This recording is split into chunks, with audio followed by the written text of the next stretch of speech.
one, I'm a technical engineer, worked on automotive for a motor company for 5 years or so. And just started into really support the radio system. And I think what was mentioned before in that, we are trying out a new system, Camtasia, and that we're actually recording the workshop and that, and we don't have cameras looking at people, and essentially for someone when they get the presentation, they'll see the PowerPoint presentation, and they'll hear the vocals to go along with that, along that line. And that, so I guess just kind of give you a little bit of background for why we're doing this workshop. Back in the late 90s, IEEE saw, well, IEEE is a technical society, but it's also a professional society too. If you look at surveys and statistics, and that an engineer's success in their career is just the soft skills and interpersonal relationships are just as important as the technical skills that you learn in college and learn on the job. So it was felt needed to provide members these additional training. And so it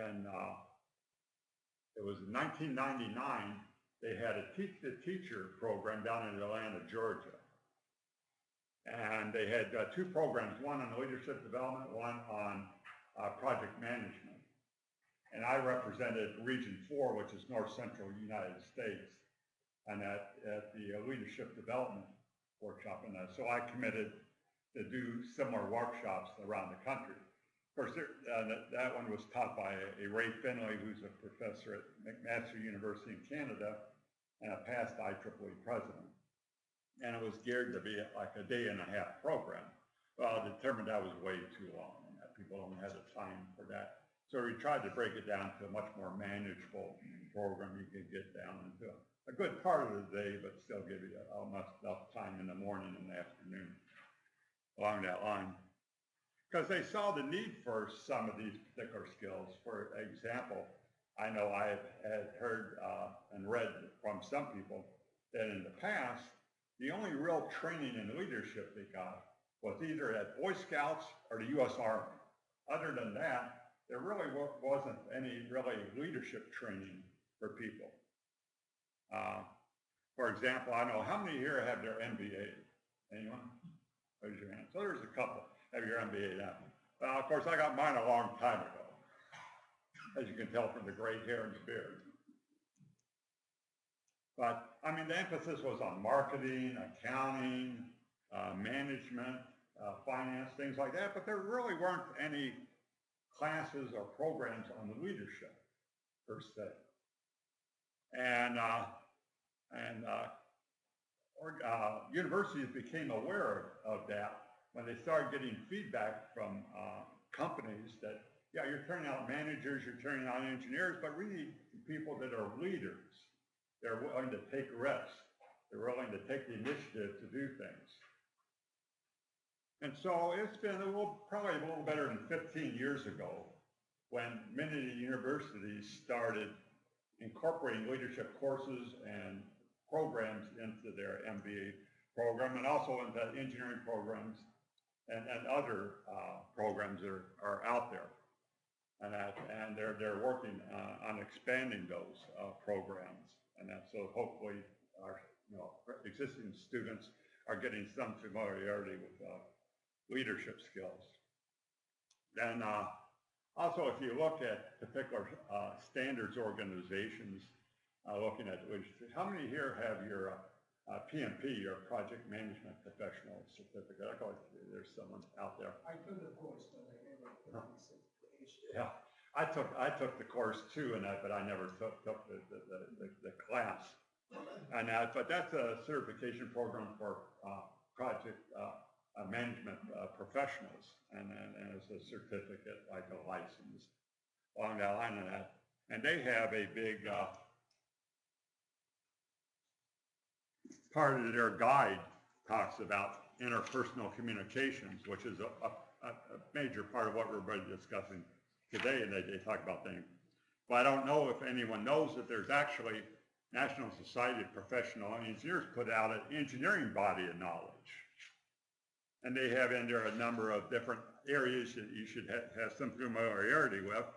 And one of the handouts you got out there that was a single sheet includes the capabilities that on the one side, on the other side is kind of a discussion of what they look at as leadership skills. So it's a nice little reference along that line. So, you know, I just wanted to give you a little bit of a background why we're doing this and hopefully you'll gain some information out of it. We'll be concentrating in particular areas. Now there are, if you look in some magazines and on the web, there's some other workshops on leadership development you can go to. They're like a couple days long and in Chicago or somewhere, and cost you a few $100s. Well, we wanted to keep it local and economical for people. And we didn't want to hurt the pocketbook. So hopefully, I'm not saying that this is going to be equal to a 2-day program in Chicago, but I think you're going to get, and what your appetite to enough information that if you want to pursue further some additional education, there's lots of books out there on leadership on that, and also some of the additional workshops if you want to really get into it more in depth than that. But I think you'll get a good kind of rounded on that understanding of some of the things that you're going to be talking about. So why don't we move on to the I'll get my wireless clicker here, make life easier for me. So talk about a little bit about what the content of our workshop is. And usually I project myself enough of that, and it's a small room, but if I, for some reason, start talking a little bit too soft, just tell me, hey, Don, speak up a little bit more, whatever. So we're going to talk a little bit about our content, our definition of leadership, interpersonal effectiveness, talk about leadership and attributes of a leader, differences between management and leadership, and getting into being a leader and holistic communication. Then we're going to get into 3 main areas of human interaction that we're going to be talking about. One is interpersonal communication, and we're going to be talking about personalities, we're talking about motivation, team building, coaching, things like that. Second item is going to be an area of conflict management. And there's essentially the Thomas Kilmann conflict styles. There's 5 different styles of conflict management we're going to be talking about. And finally, we're going to be talking about problem solving and decision making. And there's a lot of different techniques out there. KT or Alamo are very similar. You have cause mapping and a number of other ones, but brainstorming is a big part of this. And we're also then this afternoon going to have a little exercise where you're going to be in teams of people dealing in a survival situation.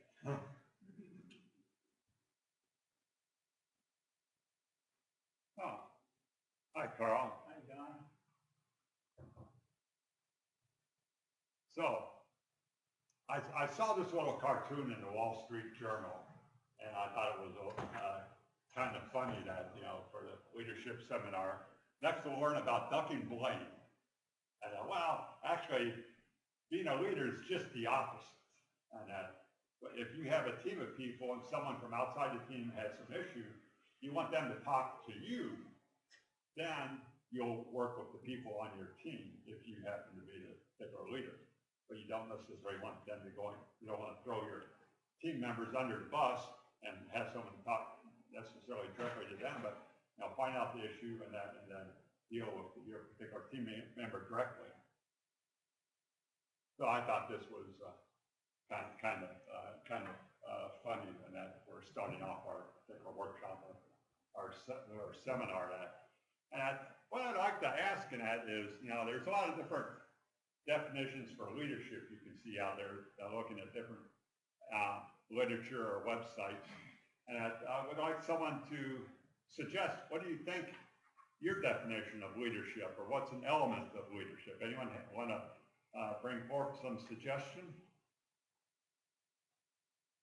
Leadership is providing people with guidance and direction.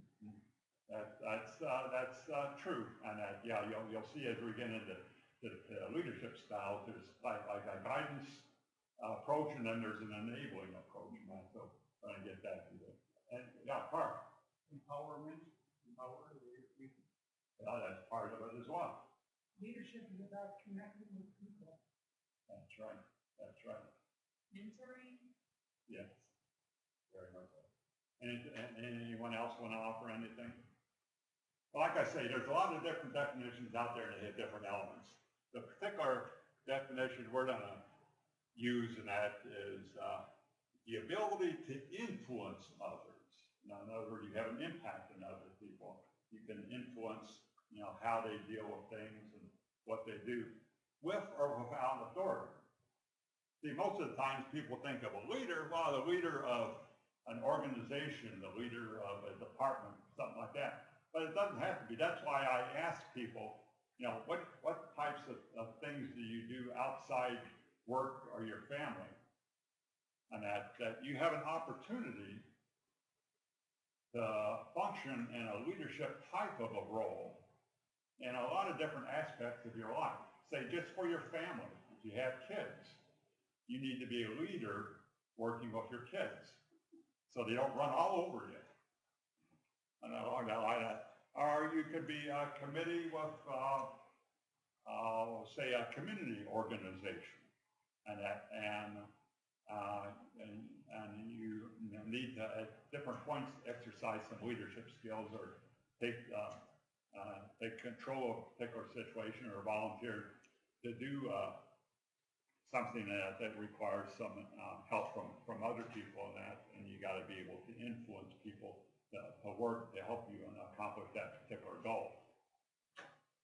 And so that's what we need to look at. Most of my discussion may center around more of a business type of atmosphere, but we need to realize that there are a lot of ways you can serve as a leader. Like I mentioned before, I was an adult leader in Boy Scouts.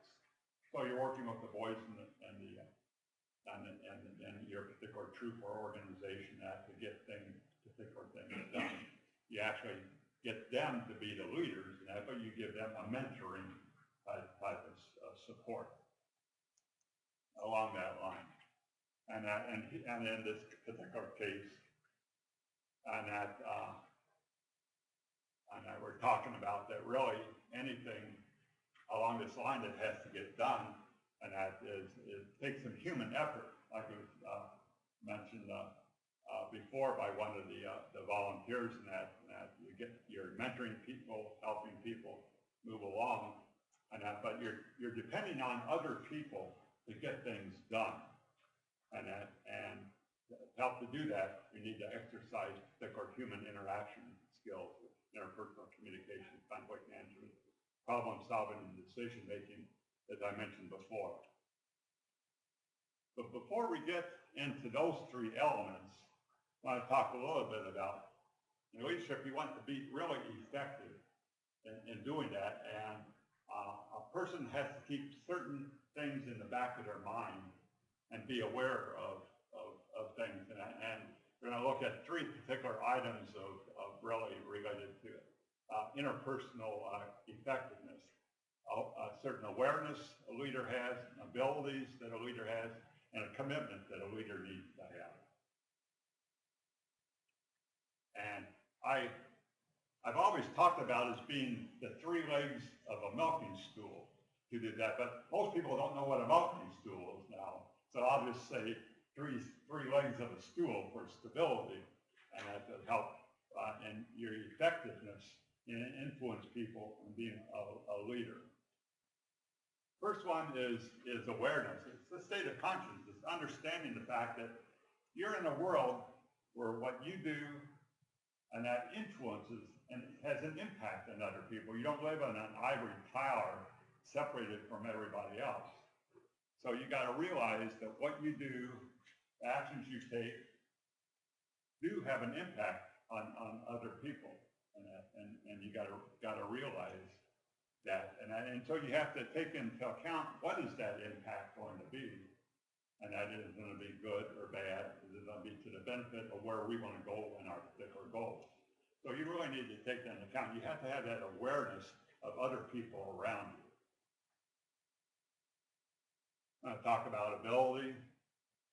And obviously, as engineers or IT people or whatever, we learn particular things, both in school and on the job. And that's very important to our success in getting things done. But as I mentioned before, the soft skills have as equal an importance on how you get ahead in your particular career. And so we're going to be concentrating today looking at the skills relative to interpersonal relationships and how we deal with people. And there again, that is the ability we're going to be talking about, how well we do in the, the ability to communicate with people, to resolve conflicts, and to problem solve and make decisions. Now this particular slide I have under commitment, and it kind of goes back to awareness as well, that we talked about 2 slides earlier. But I guess, how many here remember and this has been a few years ago, I may be showing my age, and that's the movie City Slickers with Billy Crystal and Jack Palance. And I got at least 1 person remember, 2 person remember that particular movie. And where some guys are having midlife crisis, so they go out to a dude ranch out west. And Jack Palance plays the old codger cowboy in that, and he kind of gives them advice and that to help them. Why am I working as a dentist, and why I'm doing this, and why am I doing this? Why do I exist in a sense along that line? Well, then Jack Palance kind of says, you got to find that one thing in your life that keeps you moving and going. And so that's kind of what we have here. And that for leaders, the one thing that leads to maturity is the fully aware recognition that one's decisions make a difference, both positive and negatively, in the life of others. And I kind of referred to that 2 slides earlier, that what you do does have an impact on people. And for example, how many Trekkies do we have here? Any Trekkies? Okay, we got a few Trekkies here now. If you remember the movie on that Wrath of Khan, or Ricardo Montalban, and that played the leader of a superhuman race of genetically modified people. And sort of the end of the movie, when he's about ready to trigger the Genesis machine, and at the Enterprise crew is trapped on a ship without propulsion to get away, and if the Genesis machine is activated, and that to create a new world, it would destroy everything else around it. So they needed to do something. Well, Mr. Spock made the decision in that he saw that the good of the many was better than the good of the one.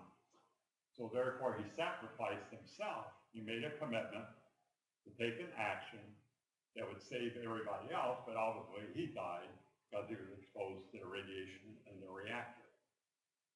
And so he made a commitment to take an action that affected other people for the good by sacrificing himself. Now, most of us are not going to run into such a dire situation as that, unless maybe you're in the military in a war zone or something like that, then you may run into that. But most of us run into other lesser situations. But any team or task force or committee or anything you're involved in, if you're taking a leadership role, you do have to take that into account. What is the impact of what we do? What's the impact on the company I work for? What's the impact on the customers I deal with? Yeah. Now, how do you make a decision if you don't have all the necessary information and, not become indecisive? How do you know? Okay. Well, I think you don't want to make snap decisions, but Right. That's why generally you put together like maybe a team of people, or you have a committee of people, and jointly come to hopefully some sort of a consensus as to this is the way it's going to go. And we're actually going to get into a little more discussion on that when we get into interpersonal communication. Where you got to realize that you got a lot of people out there. We're not all the same. and you need to deal with people of different personality characteristics. And actually you want many different people like that on your team. You don't want everybody to be in the same characteristics, or you all have a certain mindset. But yeah, that's why you want a team of people working together, and so you can draw in on their experiences and input, and hopefully come up with a better decision based on consensus.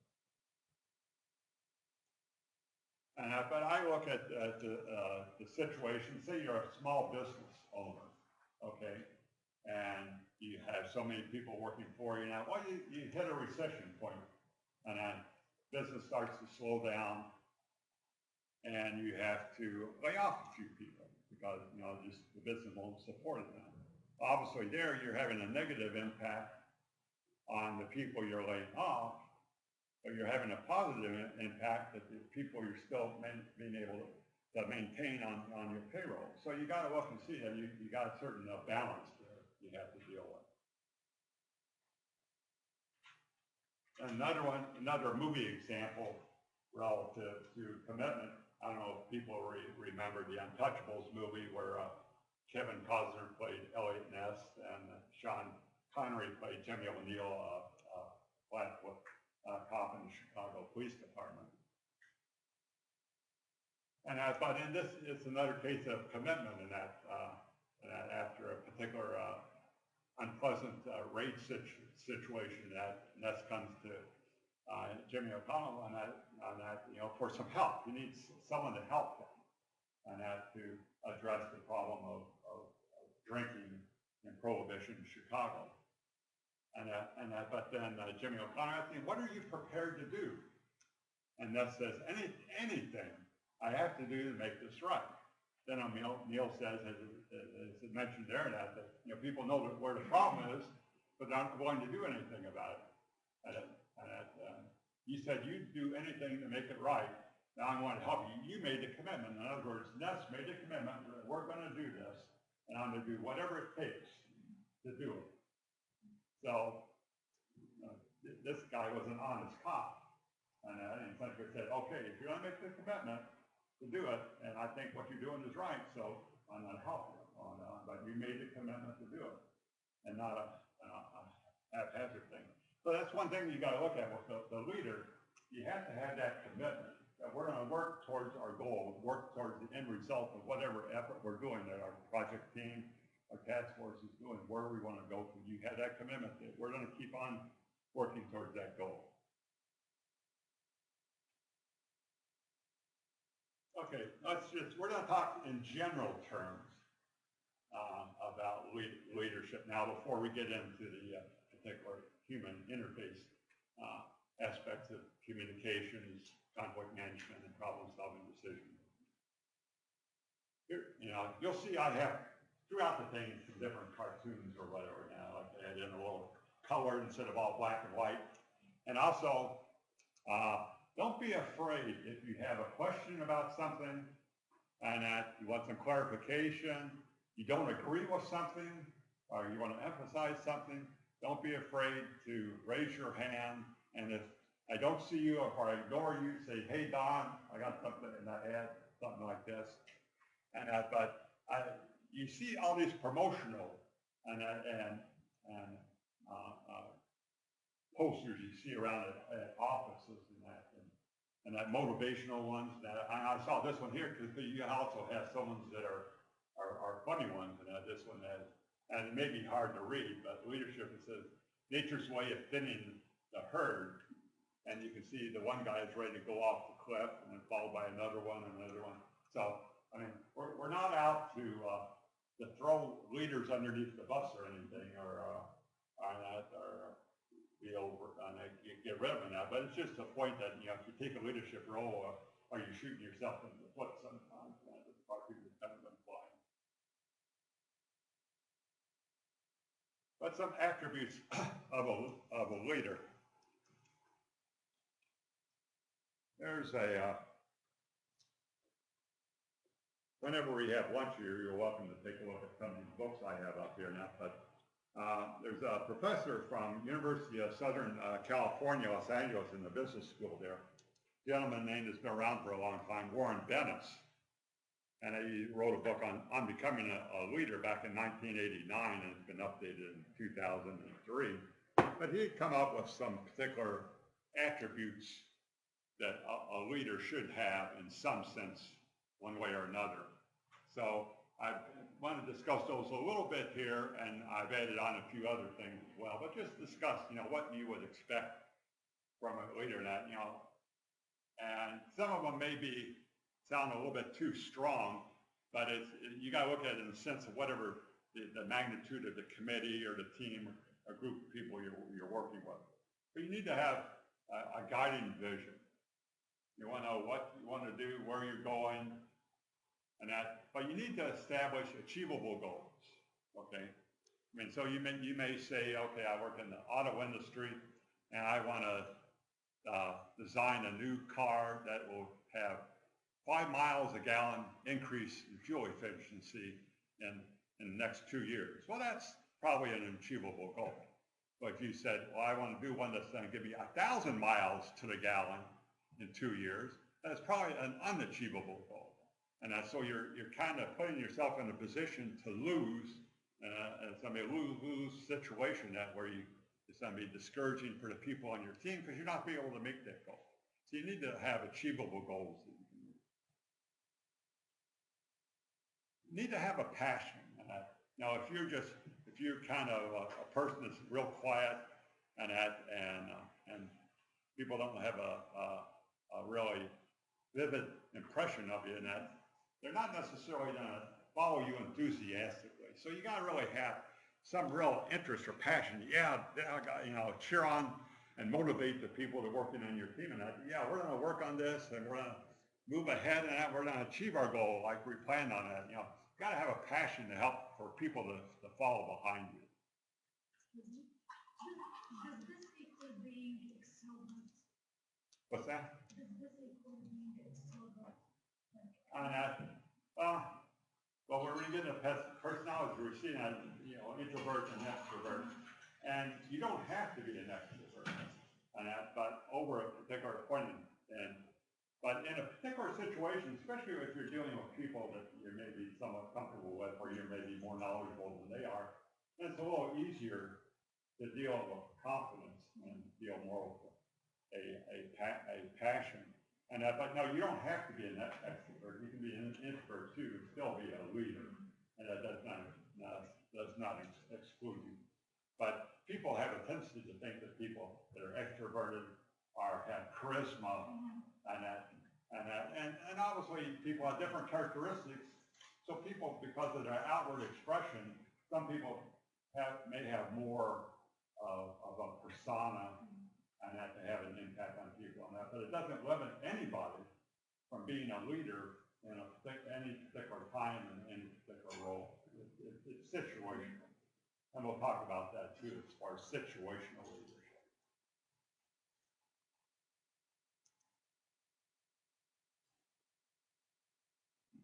Attributes, I kind of group these three together. Integrity, honesty, and trust kind of go together. They're interrelated. And essentially you want to make promises you can follow through on. If you make promises and then say, well, we'll get this done by next week, and you continually never get it done, and it drags out, and people are not going to have confidence in you to follow up and do things in the future. And honesty in both your professional and personal life. Unfortunately, we see all too often situations of sports personnel, stars, or those in government and public service that should be examples for us in their personal life as well as their private, as well as their professional life. And we run into so many situations where they don't live up to those expectations. A little bit of ethics is involved in that. Yes, absolutely. So, you need to put yourself out. Just like I'm saying that I'm a Boy Scout leader, okay? Now, but the thing is, I don't want to read in the paper where our scoutmaster got arrested for embezzling money from the company or something like that. That is not what you want to see from a leader, okay?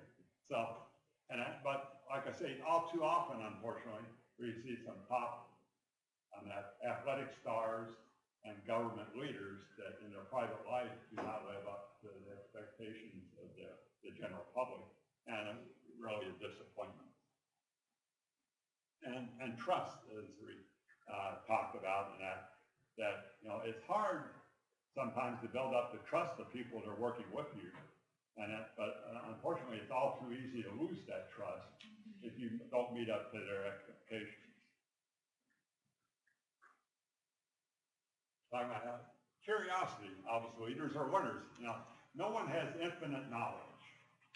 That's why you want a good team of people or committee of people or task force of people working with you on that and drawing on all those other experiences and knowledges to help hopefully come up with a better decision on what you want to do in that. On that, you need to learn from other people at risk. Okay, now there's no guarantees in life. Okay, and that you have to take risks. If you take the safe way out all the time, you may never get to where you want to go. You have to sometimes take some risks, but they have to be reasonable risks. And you're going to make mistakes sometimes, and you learn from those mistakes. Just like the example they talk about Thomas Edison, in Menlo Park, and inventing the incandescent light bulb. A reporter or someone asked, well, what about these 1,000 times on that you failed? And he said, well, that's just 1,000 times where you learn you can't make a light bulb that way. But we'll find the right way eventually. Yeah, Carl. In the previous slide about integrity, an example I always had is, whatever you do, would you be ashamed if it was on the front page of the newspaper next day? And your mother read it. Everybody. Everybody read it. Yes. But that's a very good point. I like you bringing up that analogy. That's a good one. Very good one. Okay, and like I mentioned before, you can have failures in what you're doing in that, but you want to grow and gain from those particular failures. You want to stretch yourself and innovate, find new ways. And as if one approach doesn't work, well, let's try another approach to dealing with a problem. And also, you want to fail fast. You can get too tied up on a situation in that, and it'll stymie your progress. And you need to move in an expedited way to get beyond that failure to work to another method. When it fails smart, you want to learn from what you well, okay, we can't do it this way, well, now we'll have to try something else. And you want to fail with integrity. In other words, you don't want to throw your teammates under the bus or somebody else under the bus. You want to essentially identify, well, now this is what happened. Yeah, there's an issue, and we'll deal with it. And another one in that, and there's some duplications of some of these in that, but the dedication in that you have to be dedicated to your purpose and also dedicated to the team of people you're working with, dealing with. Charisma, I think we talked about that earlier before. You were talking about extrovert along that line, and it's kind of something that's hard to develop, and some people develop it more with the idea of the passion, but you have to have some humor and some humanity in that, and familiarization with dealing with people, and that so people feel comfortable dealing with you and are motivated by your actions. And I think the last attribute we're going to talk about is listening. Like it kind of goes back to our learning before on the last slide. And you need to listen to the people you're dealing with, and you can't ignore input. And because people can have some valuable input, like we mentioned, you don't have infinite knowledge. You want to learn from these other people, and you got to listen to them, and not just the information, but also how they feel about things, and about how they feel about you as a leader, how they feel about your team, the progress of the team, how their fellow workers are on your team. Yeah. Where does empathy play in this? Do you have to have a little bit of empathy, emotional type? Yeah, and that's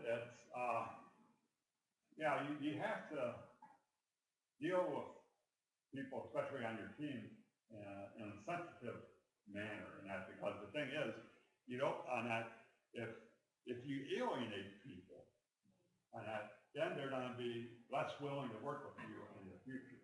And that's why we talk about being a leader and not a boss. A boss sometimes is get the stuff. And a leader says, well, let's talk about this and see what approach we need to do to move forward in this particular area, something like that. But you need to work with people in a sensitive manner, yeah. Empathy, I think, of part of listening, but it's also a case where if somebody in your room offers a suggestion, you don't shoot them down. That everybody's suggestion is their suggestion, and you accept it. That's true. And I will get into that later on when we talk about problem solving and decision making. And all those particular tools, usually brainstorming is the first step. And you never reject any idea. And later on, you do a kind of cut to find out which might be better, and others based on consensus. But no idea is a bad idea at the very beginning until you've researched it further. Okay, I just wanted to talk a little bit, and I mentioned earlier talking about what schools had before in the MBA program and the business program on that. I want to talk a little bit of the difference between a leader and a manager. And this is just a definition out of a dictionary. And that the person who's followed by others is a leader, and the one that administers the business is a manager. And like I mentioned, there's a lot of different definitions of leadership out there. And this happens to be another one. Let's hear the ability to develop a vision that motivates others to move with a passion towards a common goal. I think you'll see some of these key words here we mentioned in the attributes of a leader earlier. But you're motivating people to move in a new direction. Whereas management is the ability to organize resources and coordinate the execution of necessary tasks to reach a goal in a timely and cost-effective manner. So it's very more of a hard skill type of thing. We're going to follow procedures. We're going to hold a company line. We're going to do things in a prescribed manner. Here's a little different approach. Leadership seeks improvement through change. So it's kind of a somewhat a degree of disorder in that. And management seeks stability and predictability. In other words, here's our written procedure. We're going to do it this way. Here's our schedule. We're going to follow that exactly. No deviation. This is our budget. Can't deviate one penny from the budget.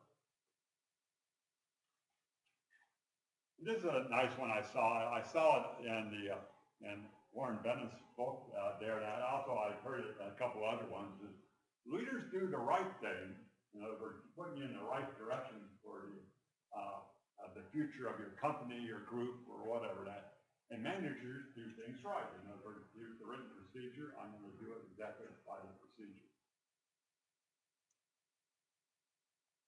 So the emphasis is leadership is more looking at soft skills, interpersonal communications, relationship, and management is more the hard skills of scheduling, staffing, project controls, things like that.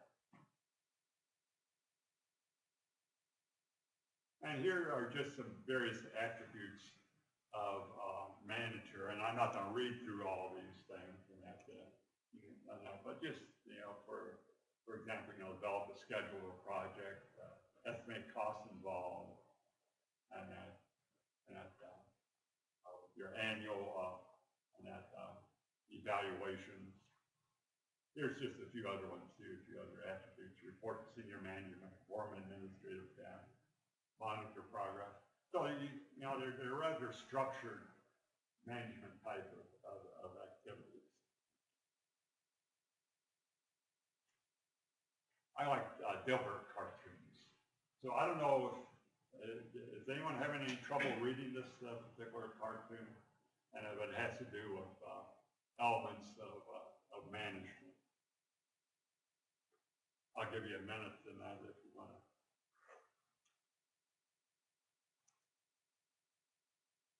Everybody else is close enough to the screen now.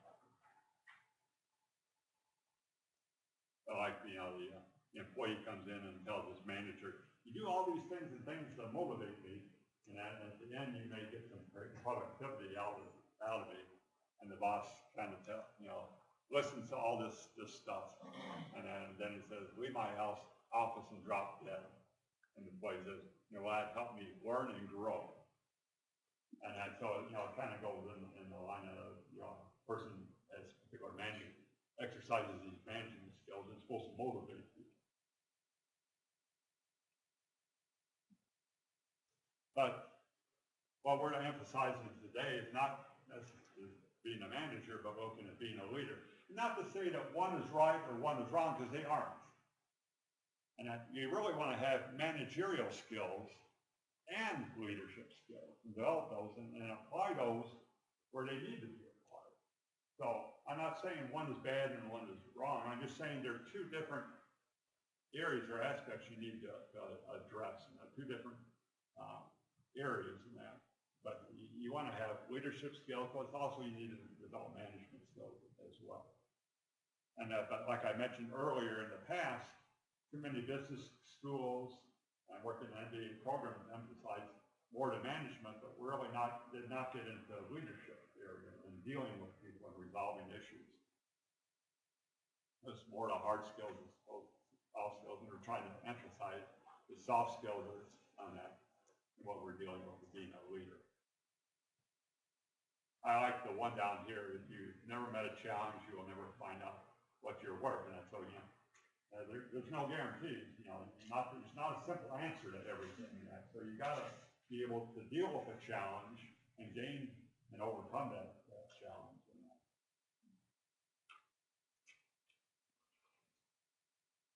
And here's just talking about kind of a recipe for being a leader, and that, you know, you need to feel you're in control of everything, and need to, and I think we talked about before, you get credit wherever it's due, need to be compassionate, the empathy when you're dealing with your team, accept blame, you know, that initial cartoon I talked about, you learn from mistakes, and take the blame for everything that happens in your unit. Then you'll deal with the people in your unit if you need to. You had a question, yeah. Can you say more about the control? Okay, well, I guess, I mean, to be realistic, we know there are things that are beyond our control or outside of our control. But I guess it's taking an approach that in dealing with a particular problem, we need to feel we have control over the situation, that we can have an impact on the way we're going on a particular path that we're assigned. And that's so, I mean, you have control over your actions, you have control over how you deal with people, and you have a certain amount of control on that over other people that may be sitting outside your family. But you need to feel confident that we're not just wasting our time, or we have the ability to change things and go in a different direction or achieve our particular goals. So we do have control. We can't just say that someone else has total control over us and what we're doing has no impact and we have no ability to change things. We need to take the approach that, yeah, we can change things, we can do things, and go towards where we want, achieving our goals, that we do have that ability. How would you compare that in a leadership role versus a management role? Well, a management. It's a different dimension. Yeah, well, it is, because in management, I'm talking about, like, say, you're dealing with existing procedures, so I got to do things this way. And I got to do step 1, do step 2, do step 3. So, well, the leader may say, well, we got to go in a different direction and forget what the book says. And I want to go in this direction. So what do we need to do? What can our team do and to achieve that particular goal, going in a different direction, be more creative, more innovative, instead of just following the rote book, going with the steps on that one. So I don't know if that answers your question or not.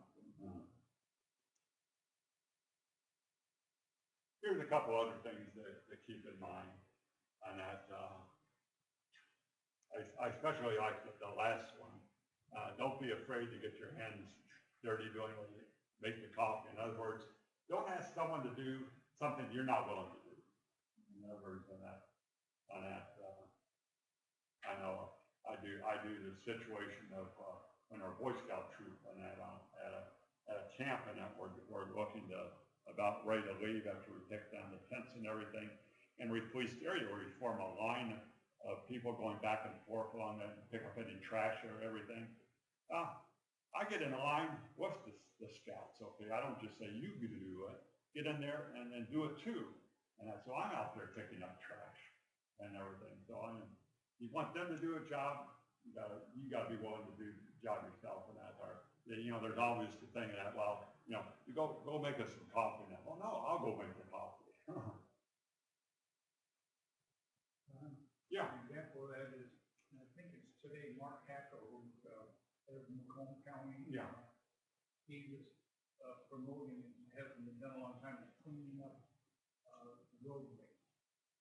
So he's going to be out here this morning, with his pick up the newspaper and bag, and he's not just directing everybody to his organization to go do it, he's in front of them. You got to do the down to earth, the dirty work yourself too. Yeah, that's true. Good point. You're leading by example. Expecting everybody else to do it. Well, I'm going to do it too.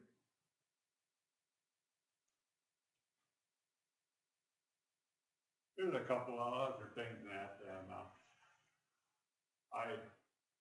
to save on my lump sum, I don't necessarily read everything on the screen. The letter's big enough that you can read some of the stuff. Plus your handouts on that we should have on that the copies of all the slides. So I didn't look at the handout. I'm assuming there's a set of all the slides in there.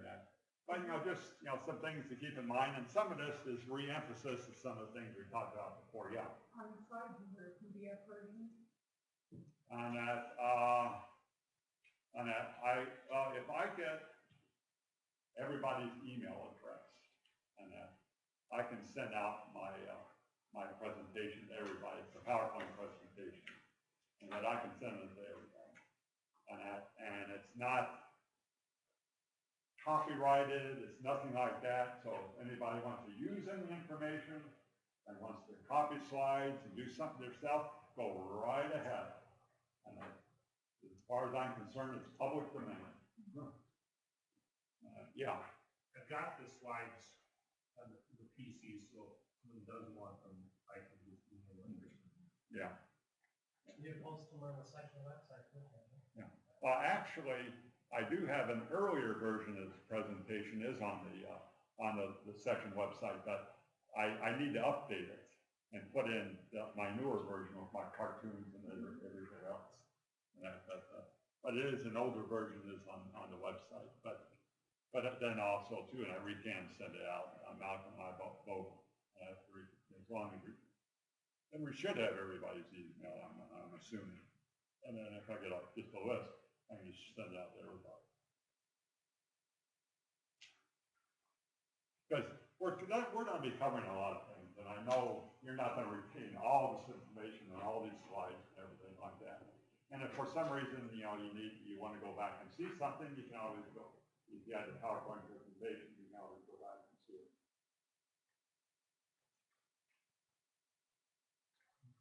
And you want to avoid some poor leadership practices as well.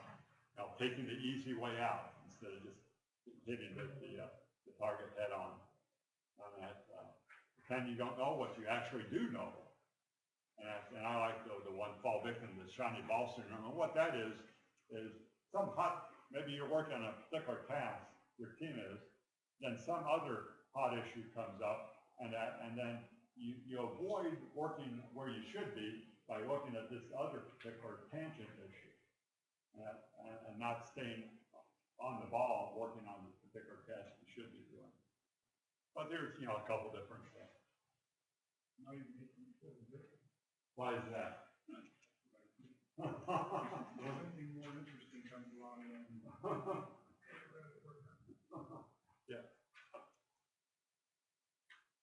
But that's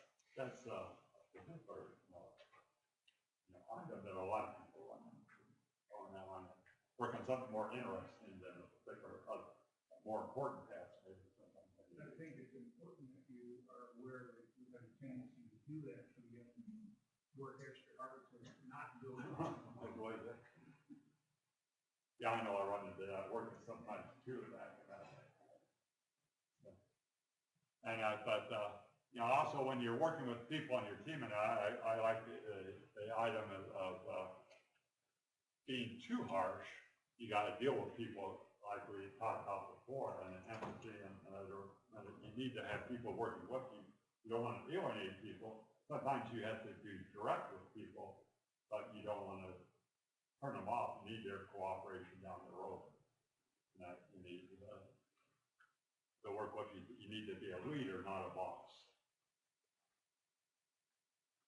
But then we also run into the problem of being an over-recognizer, and you need to reward an achievement rather than the effort.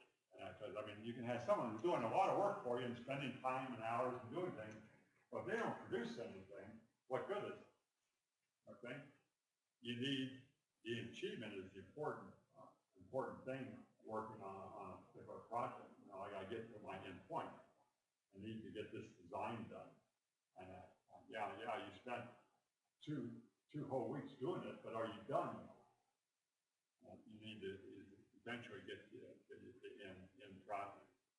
And that gets us to another. This one's a little more fuzzy, so hopefully, I don't know if you can see this, but I thought it was an example of them being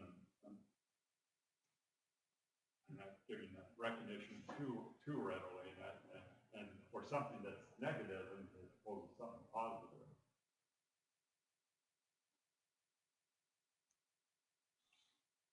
Like, you know, he said, I'm under budget because I forgot to staff one of our projects. Well, yeah, under budget is good, but not staffing a project is not good.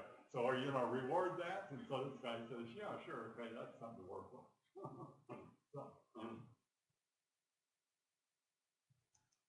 I like Gilbert. Then I want to talk a little bit about holistic communication image. Image is important on that, but it's everything that you deal with, and that I know. For example, they talk about, a few years ago during the Republican primary, you had our Senator Fred Thompson was running for a while. And he was always giving a good impression of himself. And of course, now I think he's selling reverse mortgages or something. Yeah, he was a movie star, wasn't he? Yeah, well, actually, he was a lawyer first. Then he got into movies, like you say, movie star and then he became a senator, I think, of Tennessee, I think, if I remember right. And for a while, he was running in the primary for Republican president. But people had a good impression of him. Who was Fred Thompson? Fred Thompson. And people draw the analogy to Ronald Reagan, who was also a conservative, and always projected himself well to people. But an interesting thing they talk about, of course, they were both being actors and members of the Actors Guild.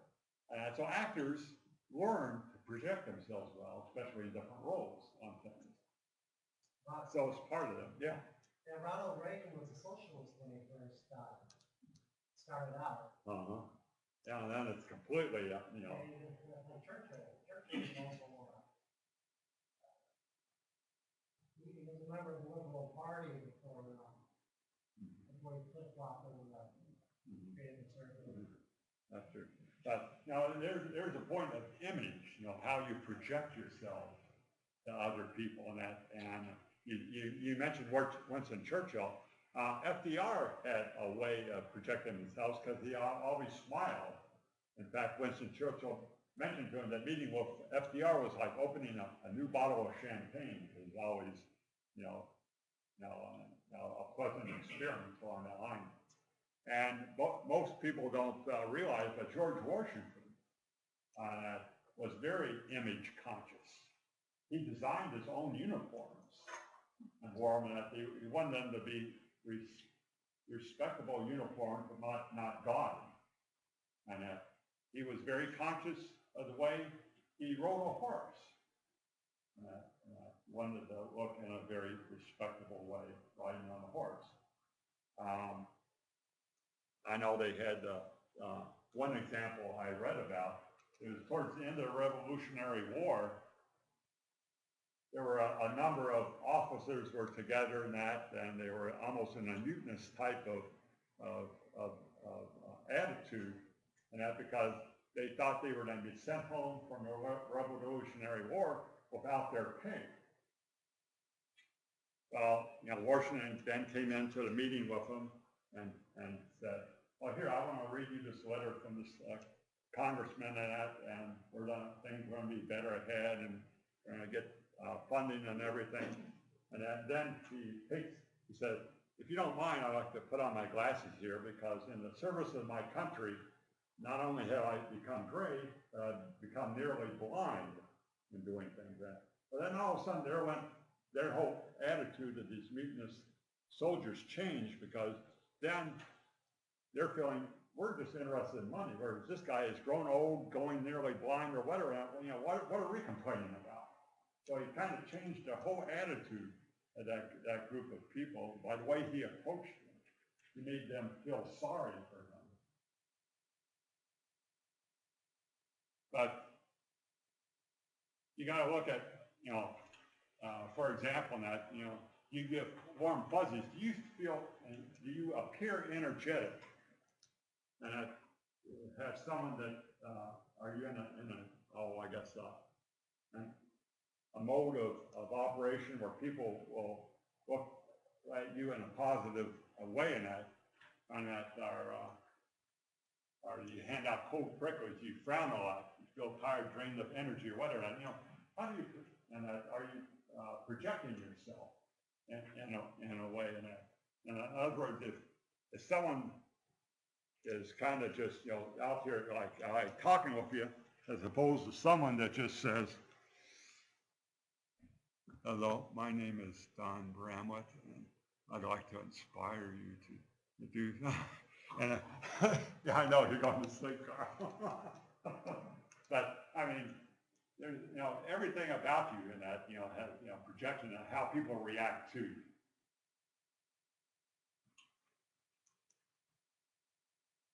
The way you stand or sit is important.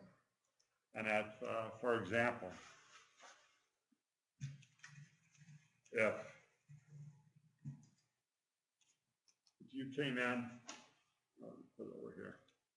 If you came in, I was your supervisor, and you came in and said you'd like to have a pay increase, and I sit here and I'll say, okay, Joe, what the heck did you do to get a pay increase? And well, they're not going to be as open as and you're not going to be as receptive as someone that says, okay, Joe, and I know you've been working hard on some things. Let's talk about how we're progressing on things and talk about a pay increase. And so someone's a little more receptive and how you approach it, and just you're sitting.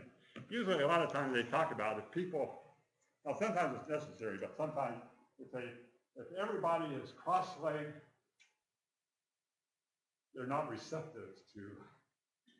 You want someone that's being a little more open and discussing. But I mean, sometimes, I sit a lot of times cross-legged too, just it's more comfortable that way or whatever. But just sometimes you get an impression, talking with people and seeing people, how people, their body language.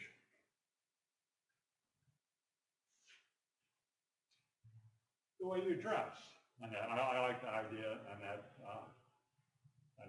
hearing that your conventional ideas and or how you fit in with the company. I can remember, like I mentioned before, I worked for DTE Energy. Well, I used to work down our Fermi 2 nuclear plant.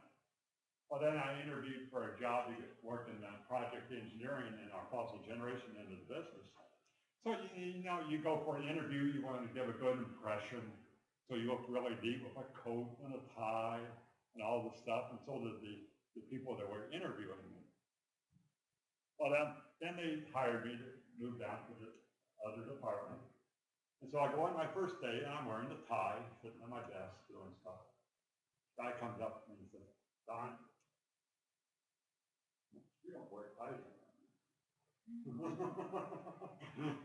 Give me a little bit of advice. So I said, "Okay, well, thanks a lot, I appreciate it." So then I walked around a little bit and I said, "Yeah, more wear the tie." Yeah, I wanted to fit in with the group. I don't want to be too formal.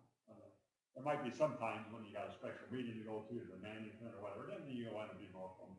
And then their normal thing was, forget the tie guy. You want to be business casual and sense, no shirt. I'm sorry, you do that, sure, but you had no tie and coat. Or you just had a dress shirt and pants, yeah. If you interviewed at Google or Facebook, you'd be wearing flip-flops and shorts.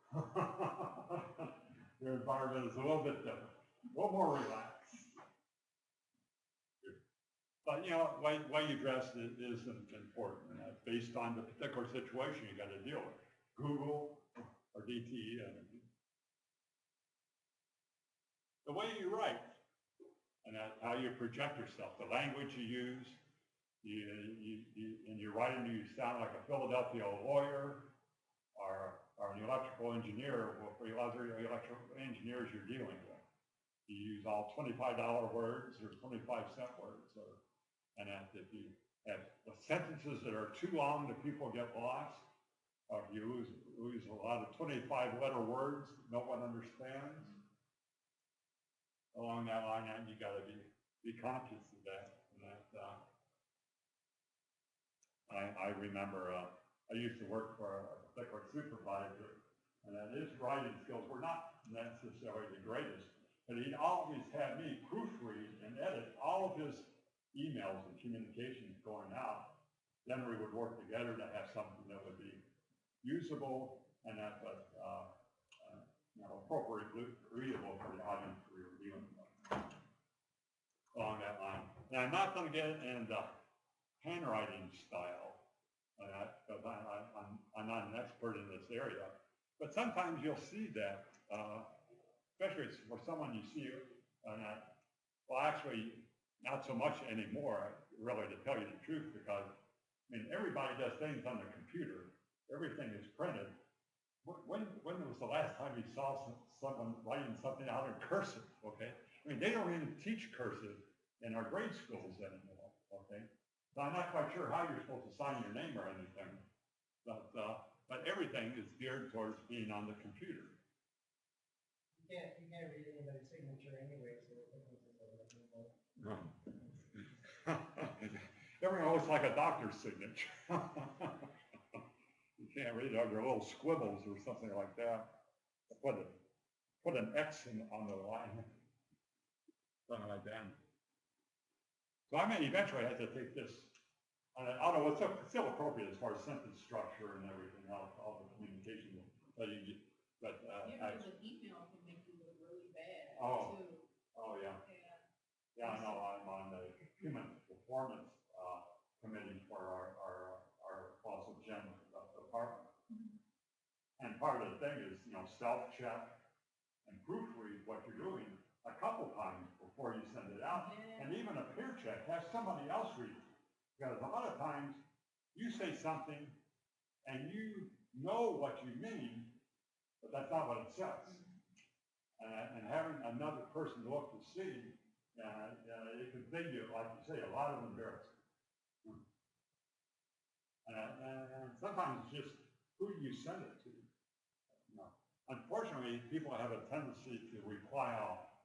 Reply all is not necessarily a good thing. You send information to people that shouldn't have information. So, I think overall, what we talked about is your appearance, how you sit, how you stand, how you write, and that all have an impact on how people interact and respond to you. And you want them to respond in a positive way. So you need to reflect yourself in the most positive way where you're going to get the proper response that you want.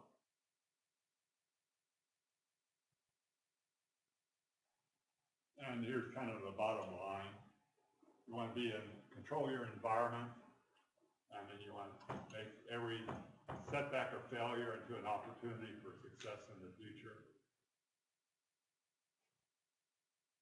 And I like the bottom. Oops. You need to dress, you know, for the person you want to be, and that you need to dress like that person, talk like that person, act like that person, write like that person. And this is kind of an overall vision, you know, where you want to be eventually in your career.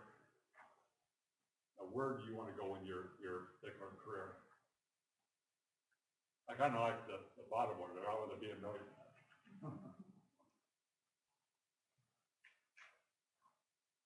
I gave up on being president of my company. That's not going to happen. It's not going for it. That's true. To do that. Well, I figure I'm going to retire from DTE May of next year, and maybe I can start. Okay, so that was kind of general things we talked about. We talked about qualities of a leader. We talked about leader versus a manager. Talked about holistic communication. Now we're going to get into first of the three areas I wanted to talk about interpersonal communications and interface with other people and dealing with other people, because that's really what we need to look at when we're looking at leadership, because you're dealing with other people, okay? And you may be the assigned leader of a task force or committee, or you may be just another member of that team or task force or committee, but at some particular point, it may be necessary for you to take the lead to get a particular task done. So you always have to be open to that. You don't have to be an assigned leader of a task force or a team, and that to serve as a leader throughout that activity. And it could be for a particular task on that project. They need you to be the leader to get that particular task done. So you always have to be open.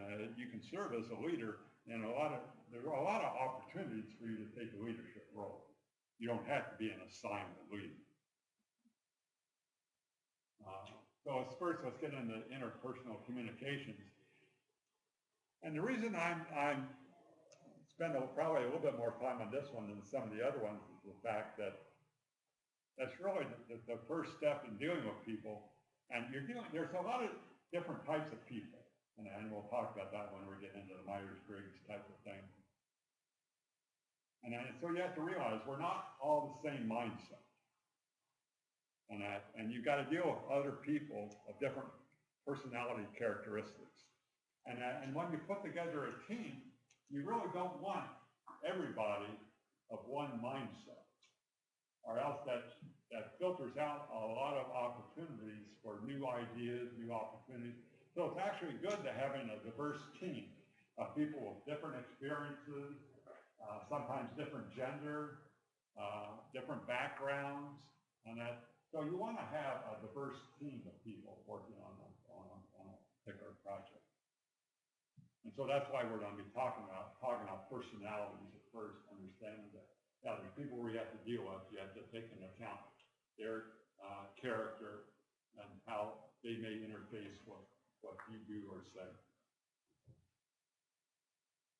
So I don't know how many people are familiar with Carl Jung, and a Swiss psychiatrist, colleague of Sigmund Freud. But he formulated a classification of personalities in terms of type of character, such as introvert and extrovert, like you were talking about. You brought up the issue of extrovert. But then the basis on his classification, mother, Catherine Briggs, and her daughter, Isabel Briggs-Meyer, developed a procedure for evaluating personality characteristics. And there's a lot of different tests out there. Some of them are proprietary, but there's a lot of them that are public domain that are out on the web. And then their personality tests divided into essentially 4 pairs of preferences. How many here have taken Myers-Briggs tests before? Okay. And once we get into it, you may see where you may have taken some and didn't realize there were Myers-Briggs types of tests. And just for example on that, I'd ask, how many here besides me have worked at a nuclear power plant? Probably the only one, probably. But they used to, I'm not sure if they do anymore, but to work down at our site at a nuclear power plant, you had to take what was called the MMPI, Minnesota Multifacial Personality Indicator exam. And it was hundreds of questions. And it took hours to take. And they asked you the same question in 5 different ways when you go throughout the whole thing to find out we're trying to game the system a little bit. But people have a tendency sometimes to try to answer these questions the way they think you want you to answer them, as opposed to the way they're being truthful. And we'll talk about that a little bit more later when we talk about, I'm going to give you one to take home. We don't have time to do it here, but one to take home and that so you can evaluate yourself. Okay, but there's 4 pairs of indicators on that. And here you get into the extrovert versus the introvert, which you're talking about. And roughly about 70, they figure about 75% of the population falls into the extrovert category, and about 25% of the population is an introvert type of person. Just a little bit more detail on those. That, you know, extrovert is energized around people. You like to go do things around people, whereas the introvert maybe likes to do, or more personal, like to do things themselves. They may not like necessarily to meet a whole lot of new people or deal with a lot of people. Another set of personality indicators are an intuitive type of person versus a sensing type of person. And there's a little more explanation of those 2 items in the last 2 bullets, but they figure about 25% of the population falls into an intuitive personality character, and about 75% of the population falls in the sensing area. Third set of personality indicators, all right, thinking versus a feeling. And they think population-wise, it's probably about 50-50 for each of those, but it just happens that probably a slightly higher percentage of males end up being under the thinking category, and a slightly higher percentage of women fall under the feeling category. Do you have any specific reference for that? I don't right now. I'd have to look it up. I'm just going by the statistics that were presented to me in the training program. But now you have to look deeper to find out where those statistics are. And then the 4th personality indicator is judging versus perceptive, and they say roughly about 50% of the population falls on either one of these particular categories. Then what they do, and that is based on these, they come up with a matrix, and we'll see that right here. Okay, and they have it broken up, and here you can see the extroverts and introverts, sensing, and intuitive. Then they break down each of those into a particular category. And so I know they have, for example, scientists as being an INTJ type of person, and an engineer being an INTP. And they come up with those particular ones, but I tell you, and not everybody falls in that category. We're just saying that there seems to be more of that type of a person in that category. Because I tell you right now, in your handout there's not the one on the slide, but another handout where they get into more description of these types of personalities. When you come down to it, if you look at the ISJ, which is these 2 and these,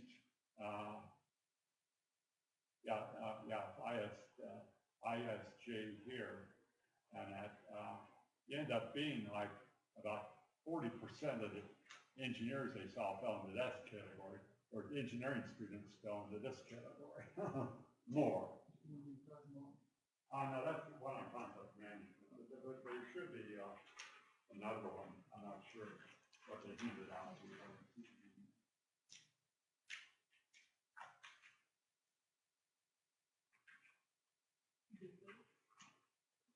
Yeah, there's a whole handout, including that, the following pages. Okay.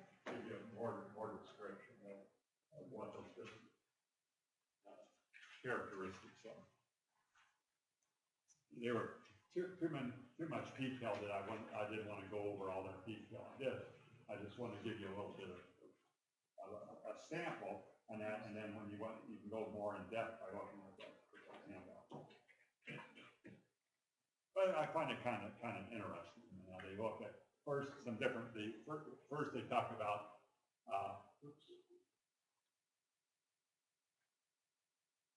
like an ISJs and INJs and about looking out the feeling and thinking one and that just to give you a kind of a general feel because on that and then they get into individual the different 16 characteristics here. I found it kind of interesting, and I am more of an ISFJ person, and actually I kind of fall into one category. I kind of fall in half and half, the ISTJ and ISFJ. That's the person I am.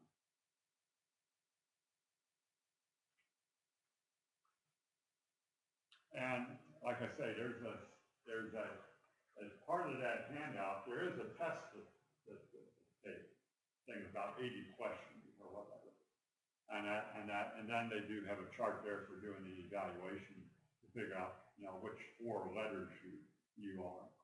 And the only thing I caution is when taking that test, because we're not taking it here for anybody else to see, then I'll take it for only you to see, okay? So you need to be honest, because like I said before, a lot of times people will take these tests and they'll answer them the way they think the company wants me to answer it. But you'll throw it off. What you need to do is you need to be honest to yourself. You need to know yourself. And then when you answer these particular questions, what is really the answer based on what I feel it should be?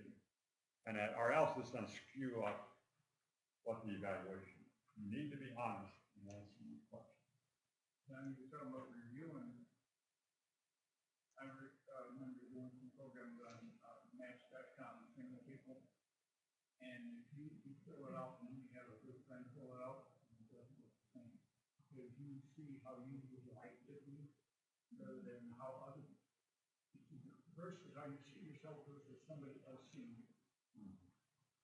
Yeah, in fact, it's suggested that once you do this, and if you answer it honestly, and come up with the 4 lists, and you got the handout material there, ask your spouse, ask a very good friend, a significant other, or whatever, to look to see, do they agree with this? Or did you answer it like you talked about, you know, what you want to expect, or you want other people to see you as?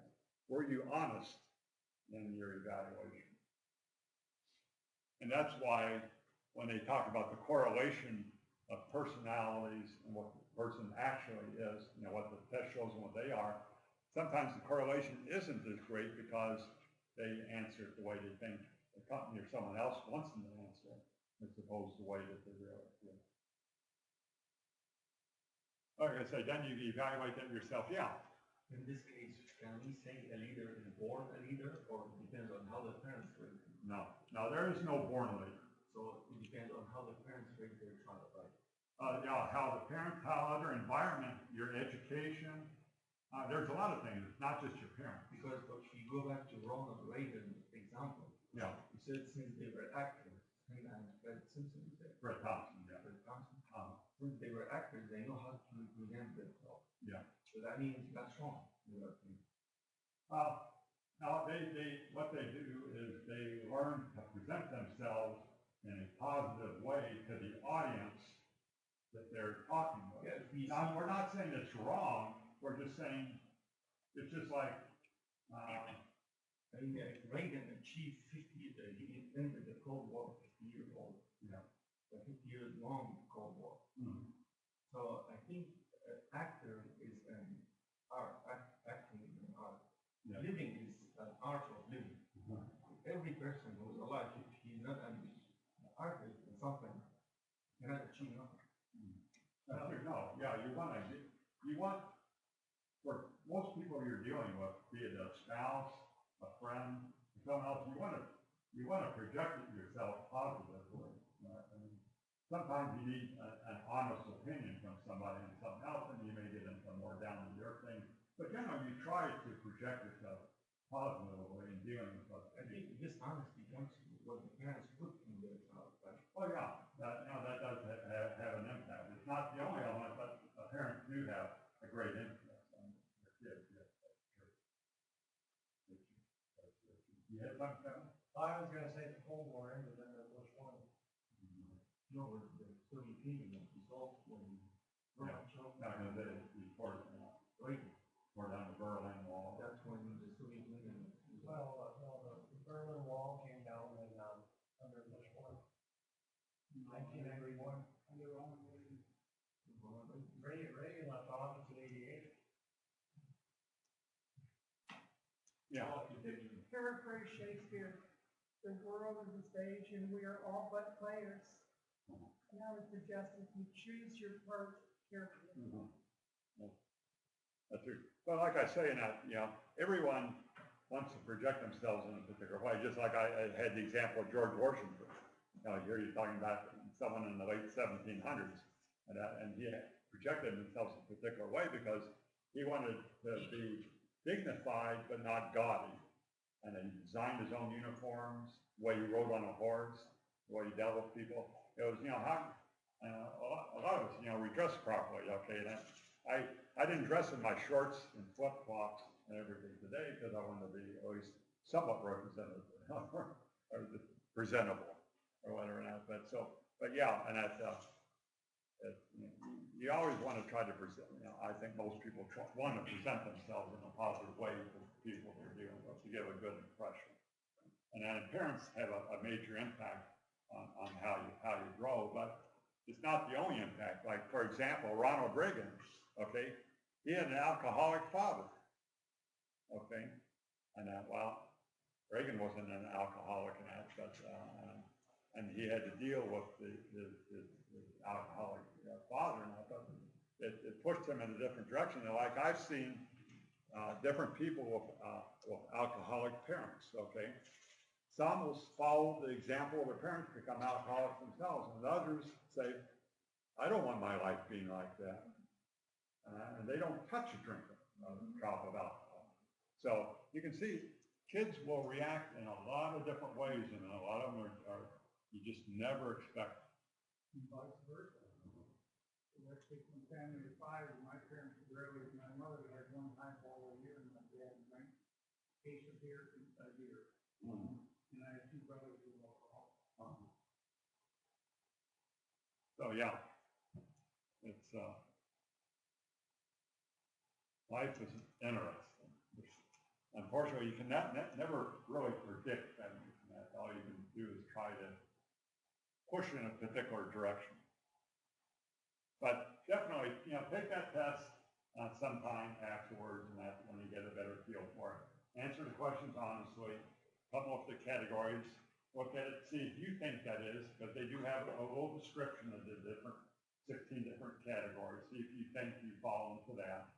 Some of them are similar, somewhat similar. And then ask your spouse, your significant other, a good friend to look at it too, possibly, and say, do you think that's me based on your relationship or interactions on that? So it's good. It's just nice doing a little soul searching like that sometimes.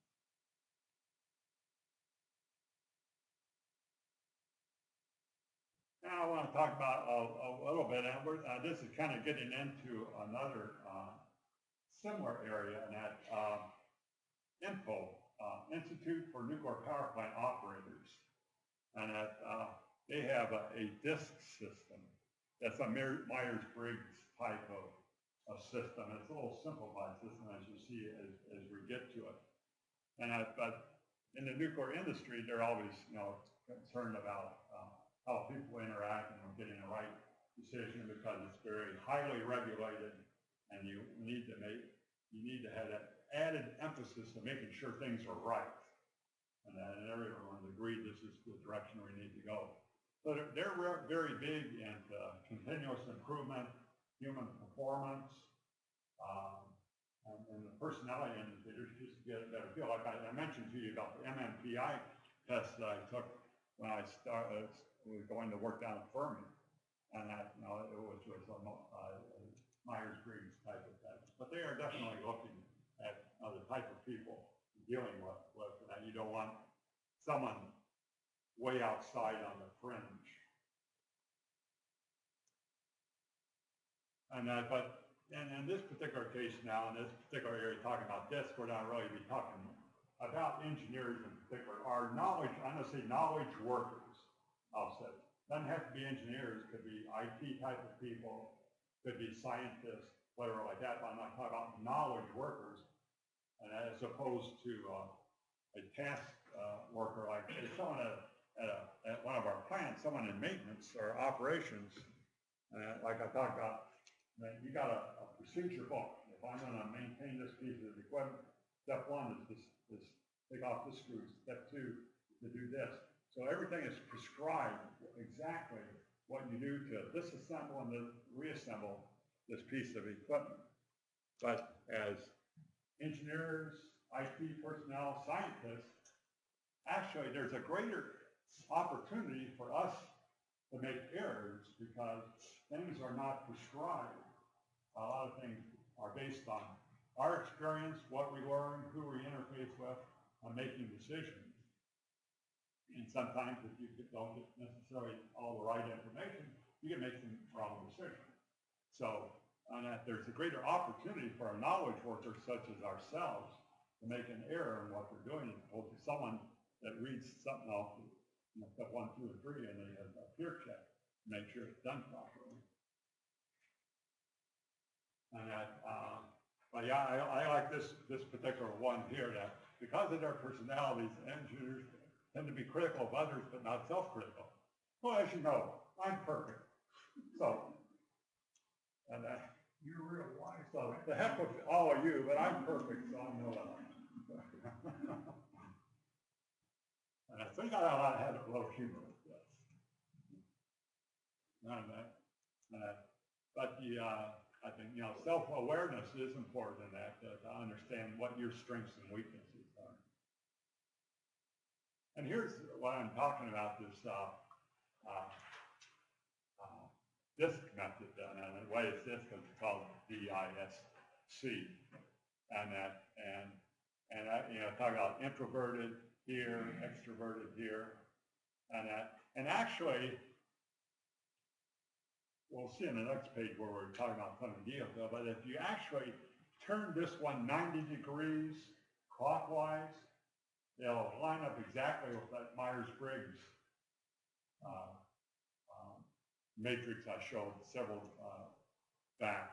And we'll get into this because as you remember before, and if you rotate that one 9 degrees, it showed engineer and scientists over here in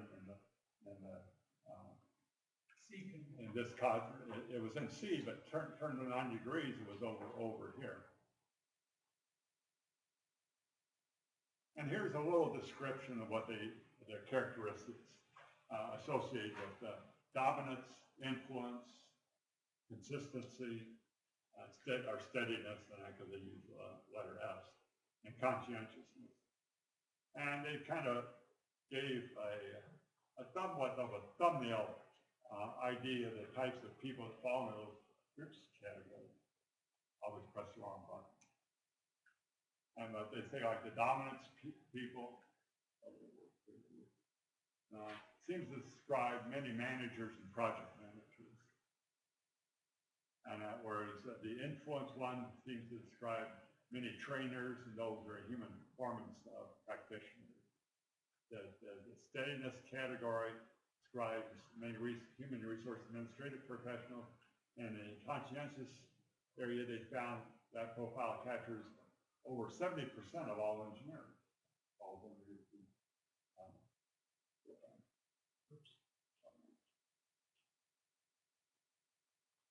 underneath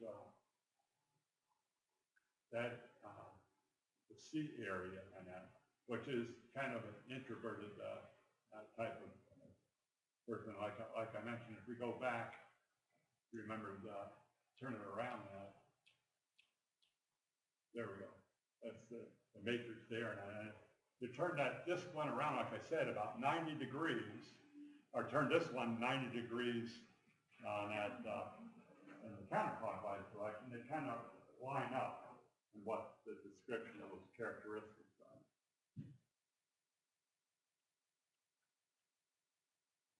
And there's some reasons I like to do this is because the test that they use is easy to administer.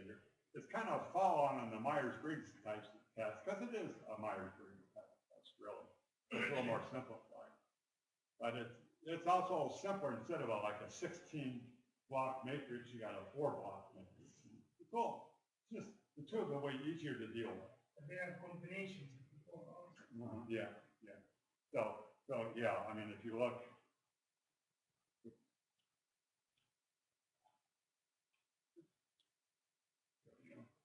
so yeah, if you look at it, and you had, like on the Myers-Briggs, you had 4 blocks here, 4 here, 4 here, and 4 here. So it's just a simplified matrix.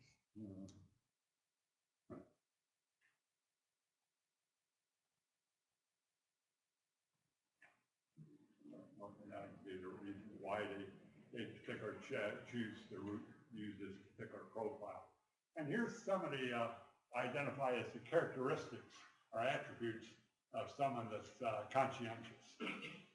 And I think you'll see a lot of these do fall into the area of someone that's more scientific or engineering oriented or more logic oriented, if you want to say along that line, analytical.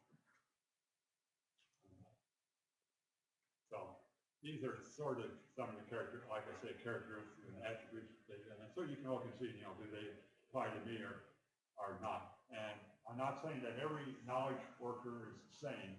We're just saying that many of them exhibit some similar characteristics.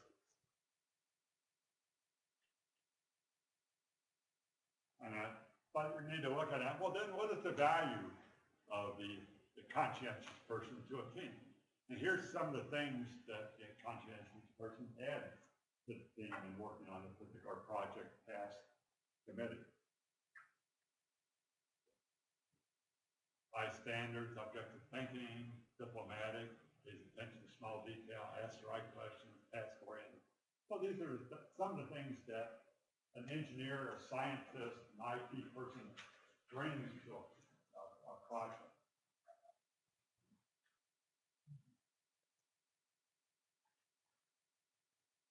And what's a good environment for a knowledge worker to work in? Where critical thinking is needed, follow assignment to completion, close relations with a small group of people, task force or teams, where quality and our standards are important. I know that's always my concern as a project engineer working with firm doing stuff. I'm interested in quality. I want a good quality that can be installed, maintained, and operated without problems. Then just some ideas on how to communicate with a knowledge worker. What is a good way to approach? Prepare your case in advance, be straightforward, that's an action plan. The topic needs to be persistent, but you need to give us some space, okay? Allow us some time to look at things, to research things, to gather information, to do an analysis, using the engineering method to come to a solution. You gotta give us some space, gotta give us some time. Don't expect it tomorrow. Yeah. I took the test while working for the BlackBerry company in Canada. And it was meant for new managers. And one of the tests was a 3-day course. And most of the people who took the course were very impressed. And they wanted to give it to their subordinates because we all learn new things about ourselves, from how to deal with other personalities, how to motivate them, how to coach them. So it was very interesting, very useful. It can be very awakening to you if you answer things correctly or honestly, instead of trying to cover up yourself. Let me see what time it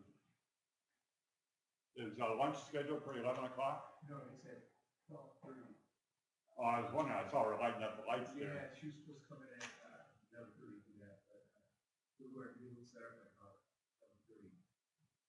We knew there was gonna be a break, I guess, keep on going this way. Yeah, I mean, we got a small group. If you gotta go to the restroom, you need to get coffee, whatever, don't be shy. Okay, I got a question. yeah, So all this, the C branch, you said that explains engineers, what we. yeah, there's more So knowledge. I am seeing myself in these responses and I'm like, wow, okay.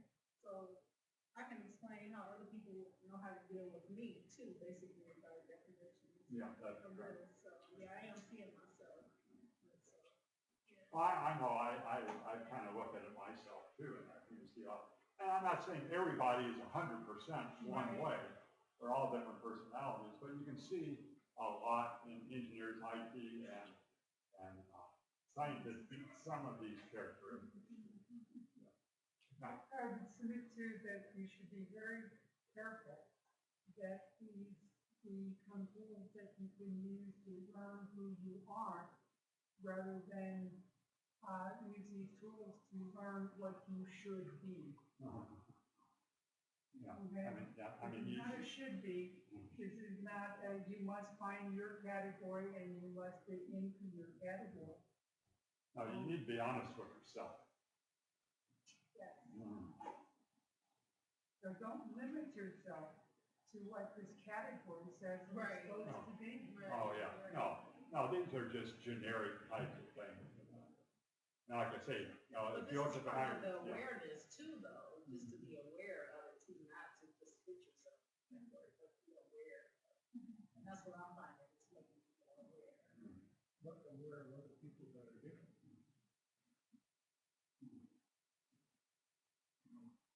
Teaching you give them how, what they might be. Well, that's the thing you need to look at, and that's why we're dealing with, all these different people. None of us are exactly the same. Okay, and you need to learn how to deal with other people and that. And you've heard the golden rule: do unto others as you'd have them do unto you. The thing is, actually, a better one is do unto others as they'd have you do unto them.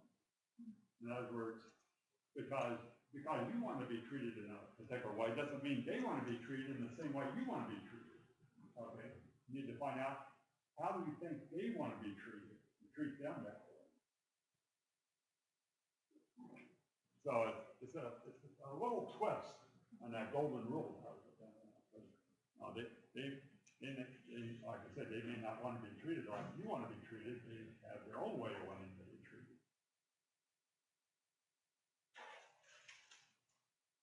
Okay, I thought I brought up one thing, and that recently our company introduced a new program called the Strength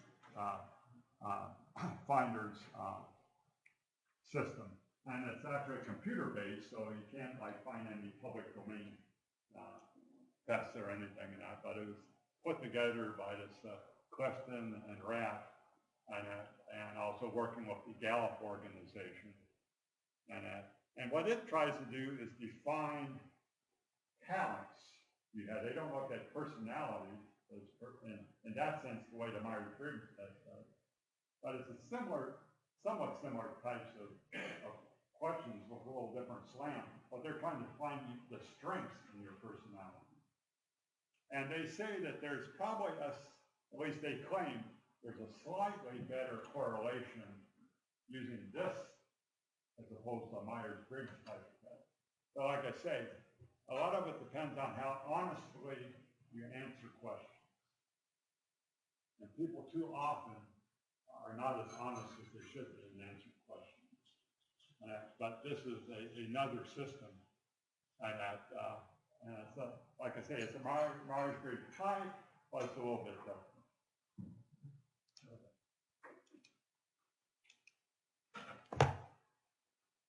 I got a book up there, and I got some other information you can see as well a bunch of times. John, Yeah. you can take this with a grain a stall when I used to work with Irishmen, and they always talk about job interviews and always being able to get a job. And his philosophy was that he wasn't gonna let a little thing like a coop get in between him and getting a job. A lot of people have that attitude. Well, there's one thing, so word things in a certain manner as opposed to just being outlined. So, I mean, you know, you see too often where some people have identified, well, I got a bachelor's and I got a master's and I got a PhD and this, and find out they didn't, and they end up losing their jobs. And they were in high profile things because they didn't have the credentials that they said they had. And then no one checked on them to find out if they didn't have those credentials. Or was it, you got that one TV series Suits, a law firm, and the one young guy doesn't have a law degree. They hired him as a lawyer.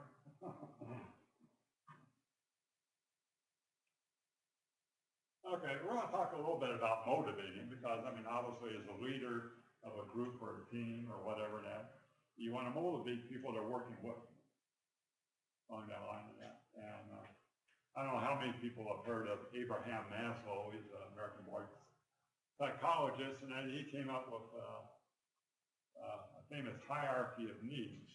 And we'll put this up in that. And essentially, people start off wanting to satisfy their most basic needs. In other words, you know, that I have food, clothing, shelter, whatever. So am I employed? So you have most of these things. Then you start getting into meeting safety types of needs, which could be when I found a spouse to be married to, or I'm on a team at work, something like that. Or I've got a committee at this particular organization. So you kind of have a safety or security. You got a number of people to socialize with. You feel a part of a group. And actually that leads up to also the social needs, love, and that. Then you get into more responsibility and find myself actualization, where essentially you're at a point where you can act on your own and not have to be looked over. That you had that responsibility. And kind of tying that back into those emotional support needs back into leadership influence. And that kind of you have a correlation from the one pyramid, which was shown on the last page, and that was similar thing in a business environment. Security being in an organization, and that being employed, making money by doing that, being on a team, and that belonging to a team of people, and that there's a social aspect to that, being part of an organization, part of a group of people you can communicate and deal with. Then you get into the leadership or the economy. You're given a certain amount of authority. You still got an overview or whatever now, but still got to think of more of a leadership role. And then finally the trust, where they expect you do your job. You got a problem, come back and ask me, but do your job. I mean, that's what kind of the role I'm in right now as a senior project engineer. And I've been doing it enough, working on enough projects, whatever, so they expect, okay, here's your project, go do it. Report back, I want to get a status on it. But unless there's a problem, go do your job. So they give me that independence to do things my way, that obviously hopefully a productive way, and that work with the project and get things done.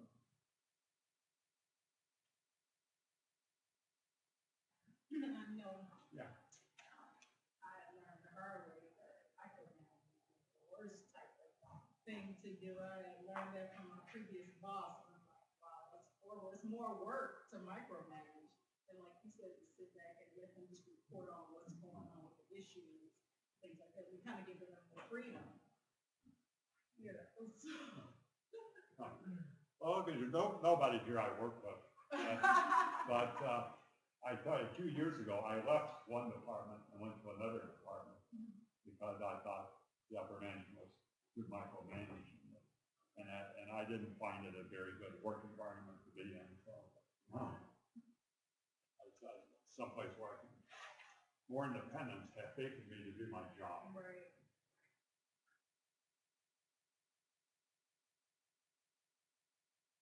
Okay, now I want to talk about a little bit, we talk about personal interaction and because, I mean, most things you do, like we say, you don't have infinite knowledge. So if you're working on a project, you're usually not working alone. You're working on a task force, a committee, a department, team. For us, and it's usually what we call a project team that work towards successful completion of a project. So, so we need to look at, what are the things that we get out of being a team? What can we contribute as being part of the team?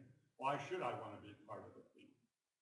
And there's a lot of aspects. Not every item may apply to you, but you may see some elements in here that may apply to you. But why would someone want to become part of a team? You can see that possibly an opportunity for learning new skills.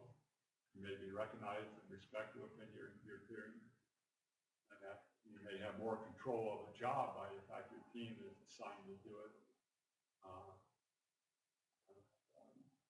And doing something worthwhile for themselves and the organization.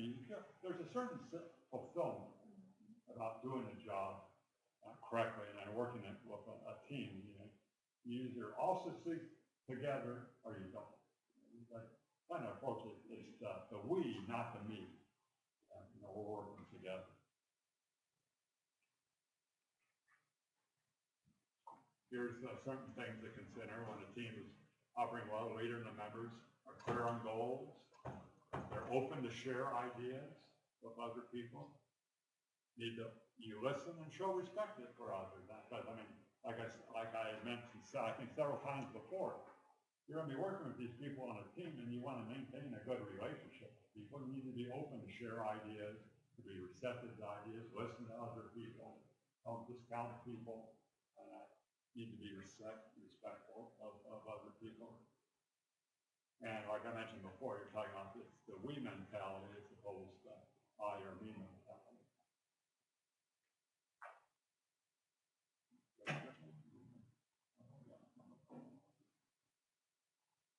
And building a team, things to consider.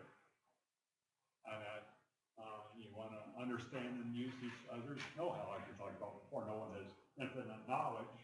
So you need to draw and listen to other people and share ideas and experiences and knowledge, and that to come to a correct conclusion. Know about each other's personal lives.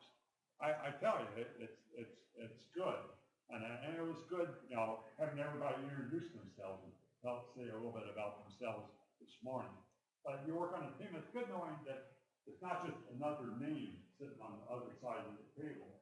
But yeah. I know you got a wife, I know you got some kids, I know you got grandkids like me. So, it's nice, like I say, there's something personal about the people.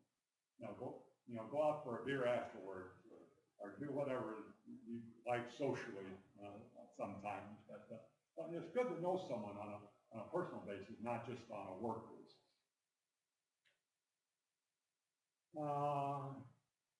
I mean, you should, show appreciation for help for people. And so, you're in it together as a team. Like I said before, you either succeed together or you don't. You need that mentality and being loyal to the group, working with the group, and encourage everyone to develop. And here's a couple other items for that. Hopefully working together and coming to consensus to make a decision based on fact, not emotion or personality. And like I said, there may be a particular leader assigned for a task force, but for a particular individual assignment, they may want someone else to take the lead on doing that particular assignment. So it's not that you have to have a particular role, but you may functionally find yourself in a leadership role to do a particular assignment. And I guess I want to talk a little bit about coaching. This is another element. You can see we've hit a number of different elements. We talked about first personality types. We talked about motivation. We talked about teams. Now we're talking a little bit about coaching here. We're going to talk about kind of group a number of elements of interpersonal communication together and how we relate to each other, working together on a task force or a team or a project. And you know, obviously, you know, coaching is to help someone find a solution to an issue or a problem. And it's not for, and we'll talk about even further, but it's not for you to dictate this is how you solve your problem, but it's to help someone or some group of people to find the solution of the problem. So they can help them find a solution. So there's an ownership of the solution of the problem, and it's not just you dictating, oh, you need to do this, you need to do that. And like they say, it's really the foundation for continuous improvement. I know within our company, continuous improvement, or CI, means an everyday thing. I think that for many companies. Is there any other way of continuous improvement? Oh, well, I mean, that's just a key word or catchphrase. But any company is always looking to, I want to do a better job. I want to turn out a better product. And it could be a service, not necessarily a product, could be a service, or customer service. So I think any company, it's just continuous improvement is a name that a lot of companies use as the catchphrase for the current time.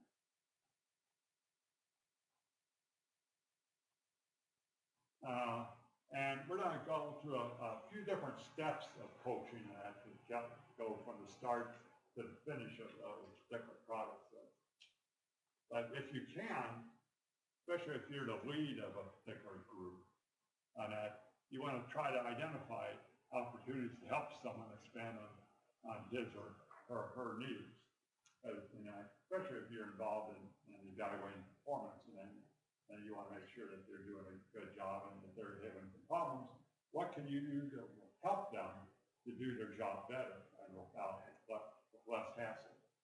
Now, sometimes people will come to you with a problem and then ask you to help and solve that particular problem. But sometimes they aren't, or they're hesitant to. So you got to be observant. If someone is having a productivity issues, you may need to go to them before they come to you and ask, how can I help you in dealing with this particular issue?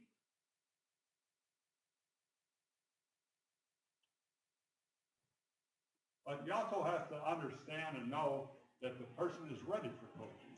If you go to talk with them a little bit and they're hostile or closed or whatever like that, well, maybe that instant may not be the right time to sit down and coach, because you want it to be a win-win situation.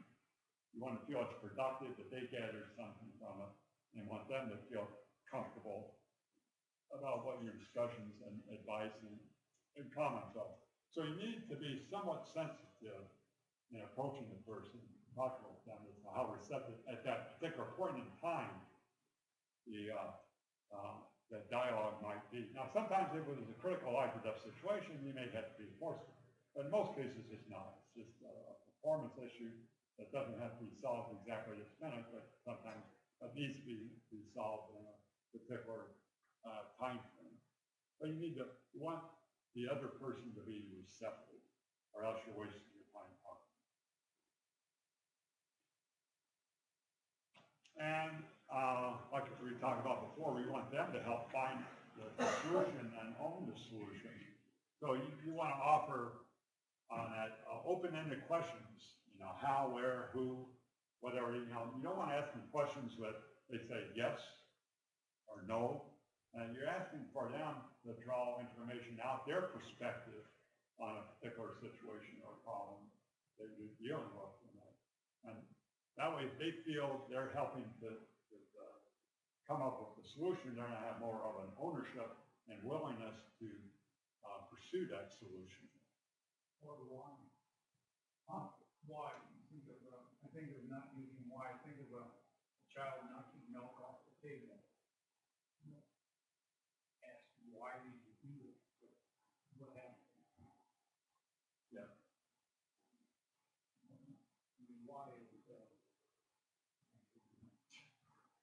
Oh, yeah, that's, sometimes people might see that as trying to assign a blame or something like that, but yeah, again, that's just, it happened. By accident. Well, I can say there also, I know Carl's bringing up something saying kids, but something that I work with engineers and I work with whether it's equipment or processes or data acquisition. Sometimes the most effective way of teaching or coaching our people is to let them see what happens when it fails. Because I can try to explain, there's a reason you do this specific process or sequence so it works. However, the simplest way I found to have success is to let them actually hit. And then they see what happens and why. And when we actually do the test and get the measurement, and we don't have that happen. Yeah, that's true, and that's very good, and that, back when we get into conflict management, we're gonna talk about that a little bit too, and that, and probably should have mentioned it earlier, but we looked at it in Boy Scouts as well. You got a lot of young kids that never been in leadership roles and patrol leaders and stuff like that. And yeah, they're not always gonna succeed. I mean, you don't want them to succeed in a terrible way that's be traumatic or something like that. But they gotta understand that you gotta learn from experience. You gotta learn, you make mistakes and you recover from those mistakes. You learn from them, like we talked about before, that one area on failure. You wanna learn from a failure. You don't want to get stymied by it, but you need to move forward with it.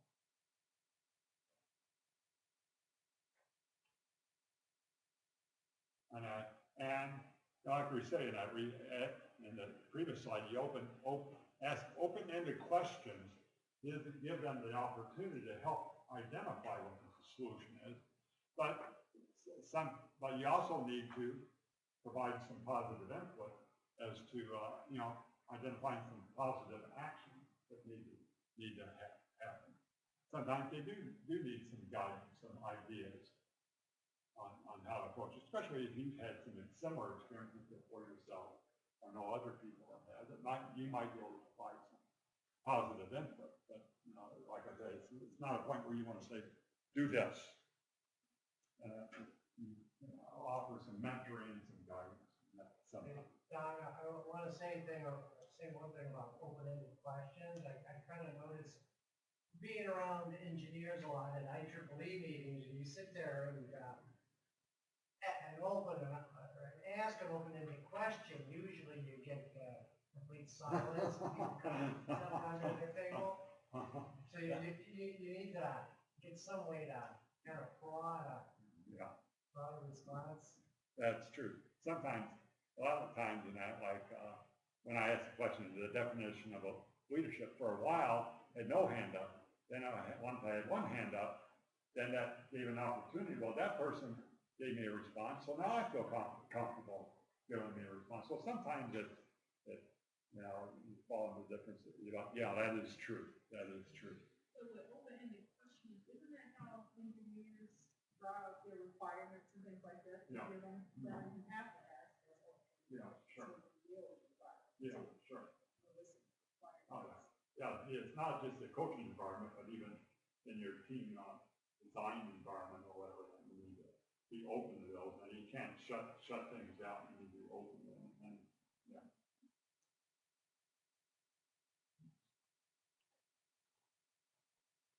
And then with the person or persons you're coaching with, need to get their agreement on the course of action. In other words, we're addressing this problem. We think this is the course of action, or it needs to happen. And then, okay, then when do you think we can get this done, or when will you take this opportunity to talk with the other person in the group to address the issue? So you got to get an agreement on a course of action. Something's got to come out of it. You can't just talk the talk. You gotta walk the talk. You gotta make it happen. Huh? That's right. Absolutely. Yeah. We preach we're gonna do this, or in the practice to make it happen. And then finally, you need to offer your support at the end of this particular process. And obviously, you want people as much as you can for them to solve their own problems. But sometimes there will still be situations where they need advice or some guidance or whatever. So they need to feel comfortable to come back to you to discuss other issues. And I think this is not the end of the road. I coached you one time and don't come back and never see me again. But it's the point that, yeah, I mean, we want you to solve your problems as much as you can, but if you need some help, don't be afraid to come and ask me. I'm here to help you.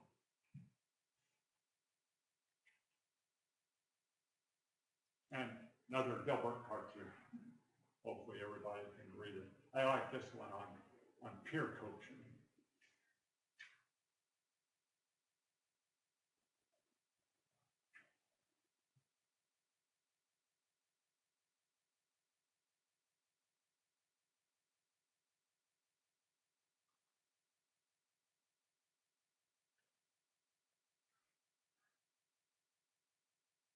Gilbert has sometimes a way of being a little insensitive to his coworker. I notice she's a woman too. Well, that's because this particular, if you read their I can't read it. okay, yeah. But I meant if you read the Gilbert cartoons, there are certain people that have certain different characteristics. Like this particular character is somewhat obnoxious in certain ways. And then the guy that was telling his supervisor, he's one that doesn't want to do any work, tries to avoid work as much as he can. So each one has their own characteristics. The supervisor is just oblivious to things, doesn't understand anything. Gilbert tells him. Yeah. I would say Scott Adams was an engineer at AT&T. Mm-hmm. In case you didn't know, he was at AT&T. That's what I heard. And at one point he left being an engineer because Gilbert became either having published every day, and was so successful now he stopped publishing every day because he may still do it, but at one point he said, he stopped being an employee engineer. Well, yeah, like you say, so successful. Everybody loves the Gilbert cartoons.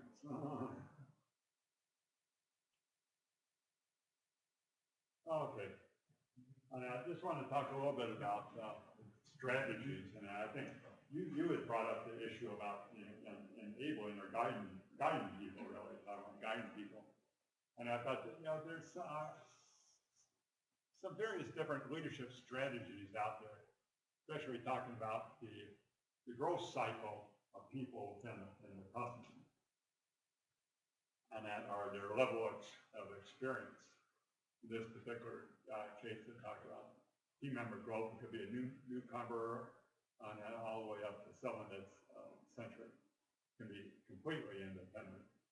And can be a couple different strategies based on sometimes on your personality. Sometimes on that we can use an enabling method, and sometimes you can use a guiding method. A guiding is more of a directed method, whereas enabling is a more of giving them more room on doing things, coming up with solutions. So, for example, like I mentioned in guiding mode, starting off a newcomer, you gave them more advice, then you build up as you go on, being coaching and facilitating your work, and finally just giving them some direction, and you go do it.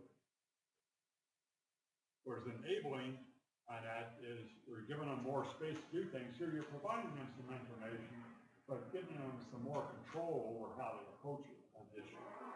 And then as they grow up in the organization and experience, you encourage them to move forward on their projects. Then you may, if they're more independent, then you may promote their activity and working with them and promote them to other people in your organization. And then finally endorsing what they do, and then where they have a higher level of independence in doing things, and you're supporting what their activity is. Unfortunately, this one is not one you read too well. They call it life situational leadership. But if you've looked in Kirchner's book on project management, a couple of authors in that refer to this as life cycle management. And it's based on more directive behavior versus supportive behavior. So especially like referring back to the last slide, and especially with someone new, you may provide more directing of them because they don't have the experience or know-how on doing things like that. But then as they move along, then you may find yourself more in a coaching role. They're giving an assignment and I'll give you some guidance, but I need your feedback and your input along this line. And finally, you get into the point that you have is high supportive and that low directing, where you're supporting their activity, you're giving them an assignment and providing them some guidance as they need it, but you expect them to be more independent. And finally, you got the delegating where you give them an assignment and expect them to go carry it out on their own, and as they have problems, come back and we'll address them. So I wanted to throw in a couple of these because you're going to run into different people, sometimes have different leadership strategies, and especially the enabling versus the guiding. You kind of realize that sometimes people find a guiding strategy a little bit too restrictive, and they prefer an enabling strategy. Okay, let me see. What time did you say lunch is? I was talking to you at noon, so about a half an hour. Okay, so let's get through this then before that. Then we'll have lunch, and then we'll go through problem-solving, decision-making. Then we can do our exercise, and hopefully get out here a little bit earlier than we had planned on. But conflict management, of course, builds on to interpersonal communication, sincerely dealing with people and resolving if you got a conflict between ideas and whatever. I'm not saying conflict is a bad thing, but it's just you deal on a project and you're going to have different ideas on it, and you kind of come to a solution as what the best approach is. So I'm going to talk about that a little bit. And sometimes depending on the situation, and that you can have an issue and people address it emotionally, and sometimes you have a triggering event, which is a negative type of activity, or you may have a little more, I wouldn't say violent, but a little harsher disagreement, and you have a conflict on the issue, an argument, say, per se. But then, as a result of that, you may not really solve the issue. You may have some particular consequences for that, and the issue may still be there, and unless you come to a real good agreement and resolve that conflict. But you know, too often you'll find that people get an argument and they go to different ways, and not for a couple hours to get it better and that talking. So you want the conflict management to be positive as much as you can. Don, can you go back and give an example where that would occur would apply? Oops. What kind of situation would this bell curve kind of thing? Let's say an extreme where a love triangle, and so it doesn't matter which it is, but then two parties in that, you know, first get into an argument, and well, they are aware of the issue, and the triggering event is they're together, and they argue on the issue and whatever, and that, and get a conflict. I mean, they even would go to a point of getting a fist fight or whatever, or a conflict, and then someone may call the police and break up the fight. They're both thrown in jail overnight or whatever now, but the issue still exists. There's still the love. Well, I mean, that's an extreme.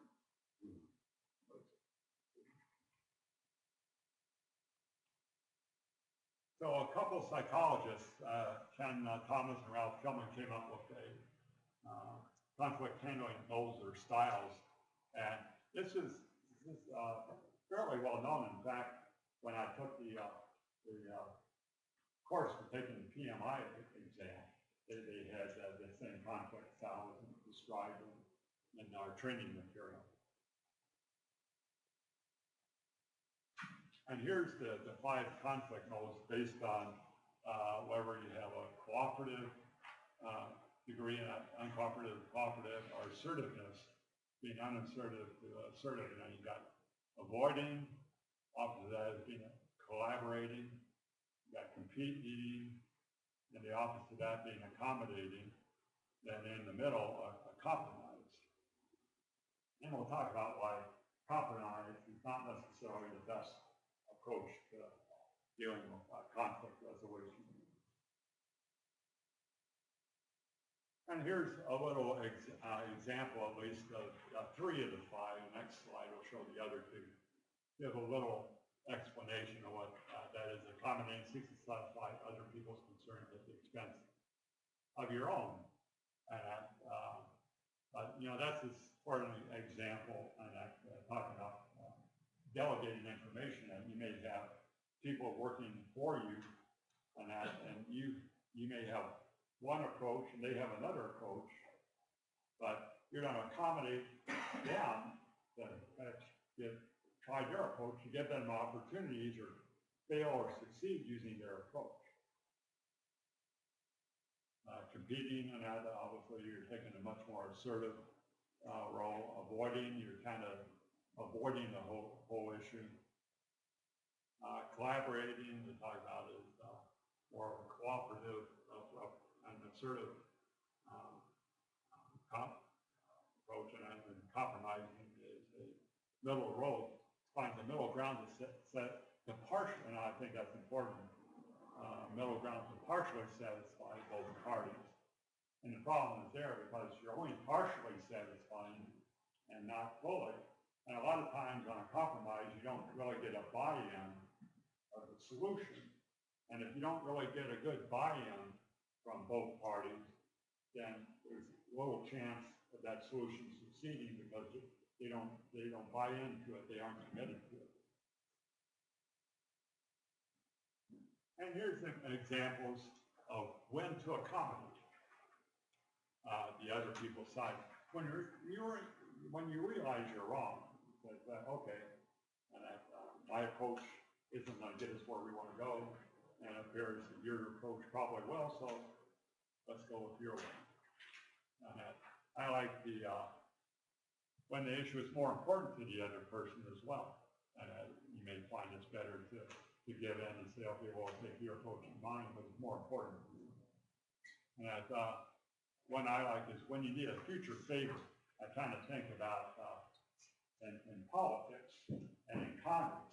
In other words, you know, I'll scratch my back if you'll scratch, I'll scratch your back if you'll scratch mine. In other words, I can accept and I'll vote on your bill if you'll accept and vote on my bill. So, you know, that's kind of an We call that compromise.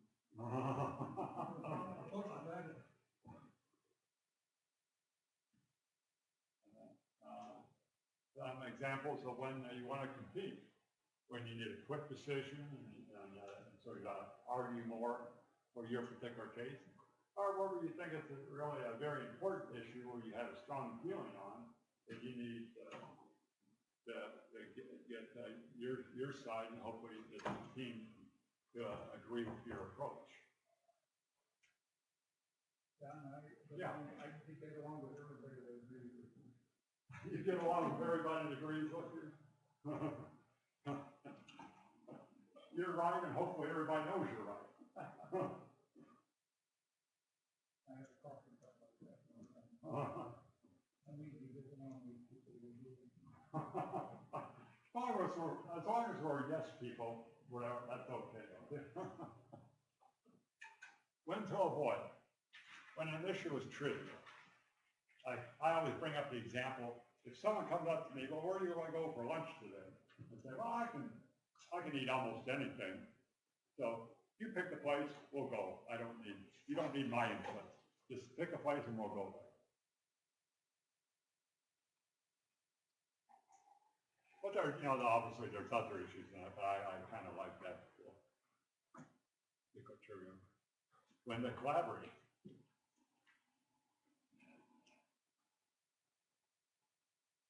Sometimes when you need to, it's helpful when you need to combine ideas to get the way you want to go.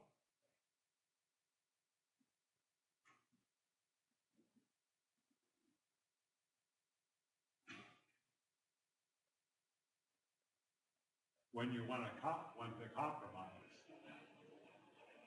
kind of a backup when collaboration or competition fail, you want to expedite a solution, and that compromise a lot of times is the approach. And sometimes when there's a temporary settlement, like I said before, sometimes you can get at least a short-term implementation of a solution that may not be a long-term because it's not completely bought in by both parties. And then we want to talk a little bit about negative consequences of each of these 5 different conflict styles.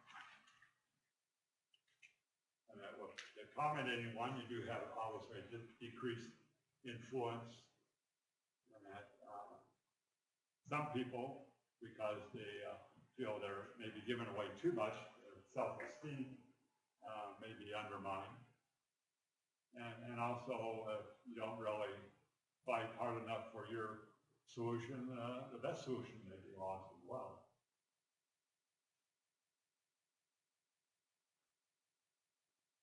Negative consequences of competing. Eventually, like Carl's situation here, and that surrounded by yes people. As long as you say yes, that's it. And it's reduced communications. A lot of times, people take the approach, it's my way or the highway. And that, you agree with me, and those are the type of people I refer to as the boss, that you might get their agreement for the short term for the one situation, but because they're turned off by your approach, in the future, you're probably not going to get their cooperation. And that's because you have that personality issue to deal with. You get a lack of commitment from others if they feel it's forced onto them. Negative consequences of avoiding. They're made by default. Obviously, you didn't have any input to the decision. You didn't have a creative input. And you may be put off by it for some reason based on what the ultimate decision is if you didn't feel part of it didn't feel part of the ownership of a particular issue. And negative consequences of collaborating.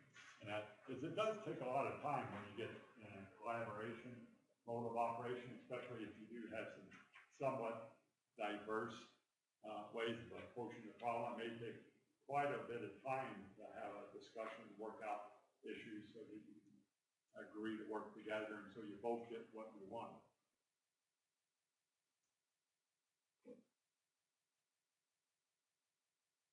And here they talk about, compromising, where essentially each side, because it's a partial agreement, acceptance of each side, then each side may not really buy into the situation because they think they gave up too much. So that they're not completely satisfied. The solutions tend to be short-lived because people are not looking at it being long-term. They're really just not happy with the situation.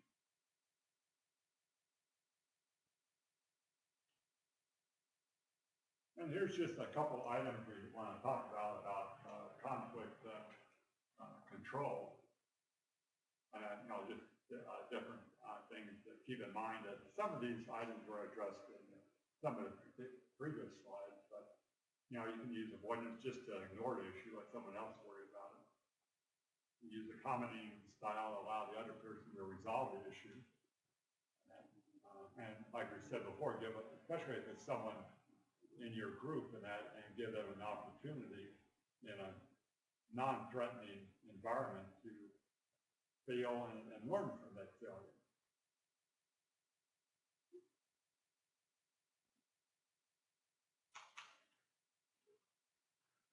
And here's a few steps we want to talk about on confronting conflict. And sometimes it's good to explain the situation as you see it. I see the situation this way, and then ask their viewpoint. So you get a better understanding. What do they feel about the situation? How do they understand the situation? Maybe you have, in your two different perspectives, you don't understand the problem in the same way. And by you explaining how you see it and them explaining how they see it, you can see, is there a commonality there or is there a big difference? And there too, and at the next point, you need to agree on the issue independent of personalities. You need to look at the facts, the information, and try to keep the personalities out of it.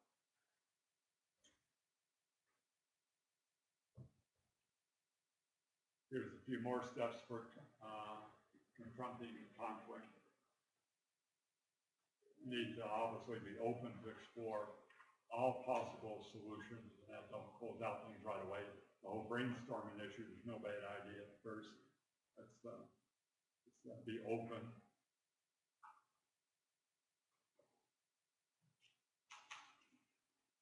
Okay. I guess, we covered a lot of information. I know it's getting towards lunchtime. So I think what we're going to do is end it right now, and then we'll cover problem solving and decision making after lunch. So hopefully during lunch, have an opportunity to talk things about things. If you have any questions about what we covered this morning, I'm more than willing to discuss those. But don't feel that our discussion need to be limited to the workshop. You can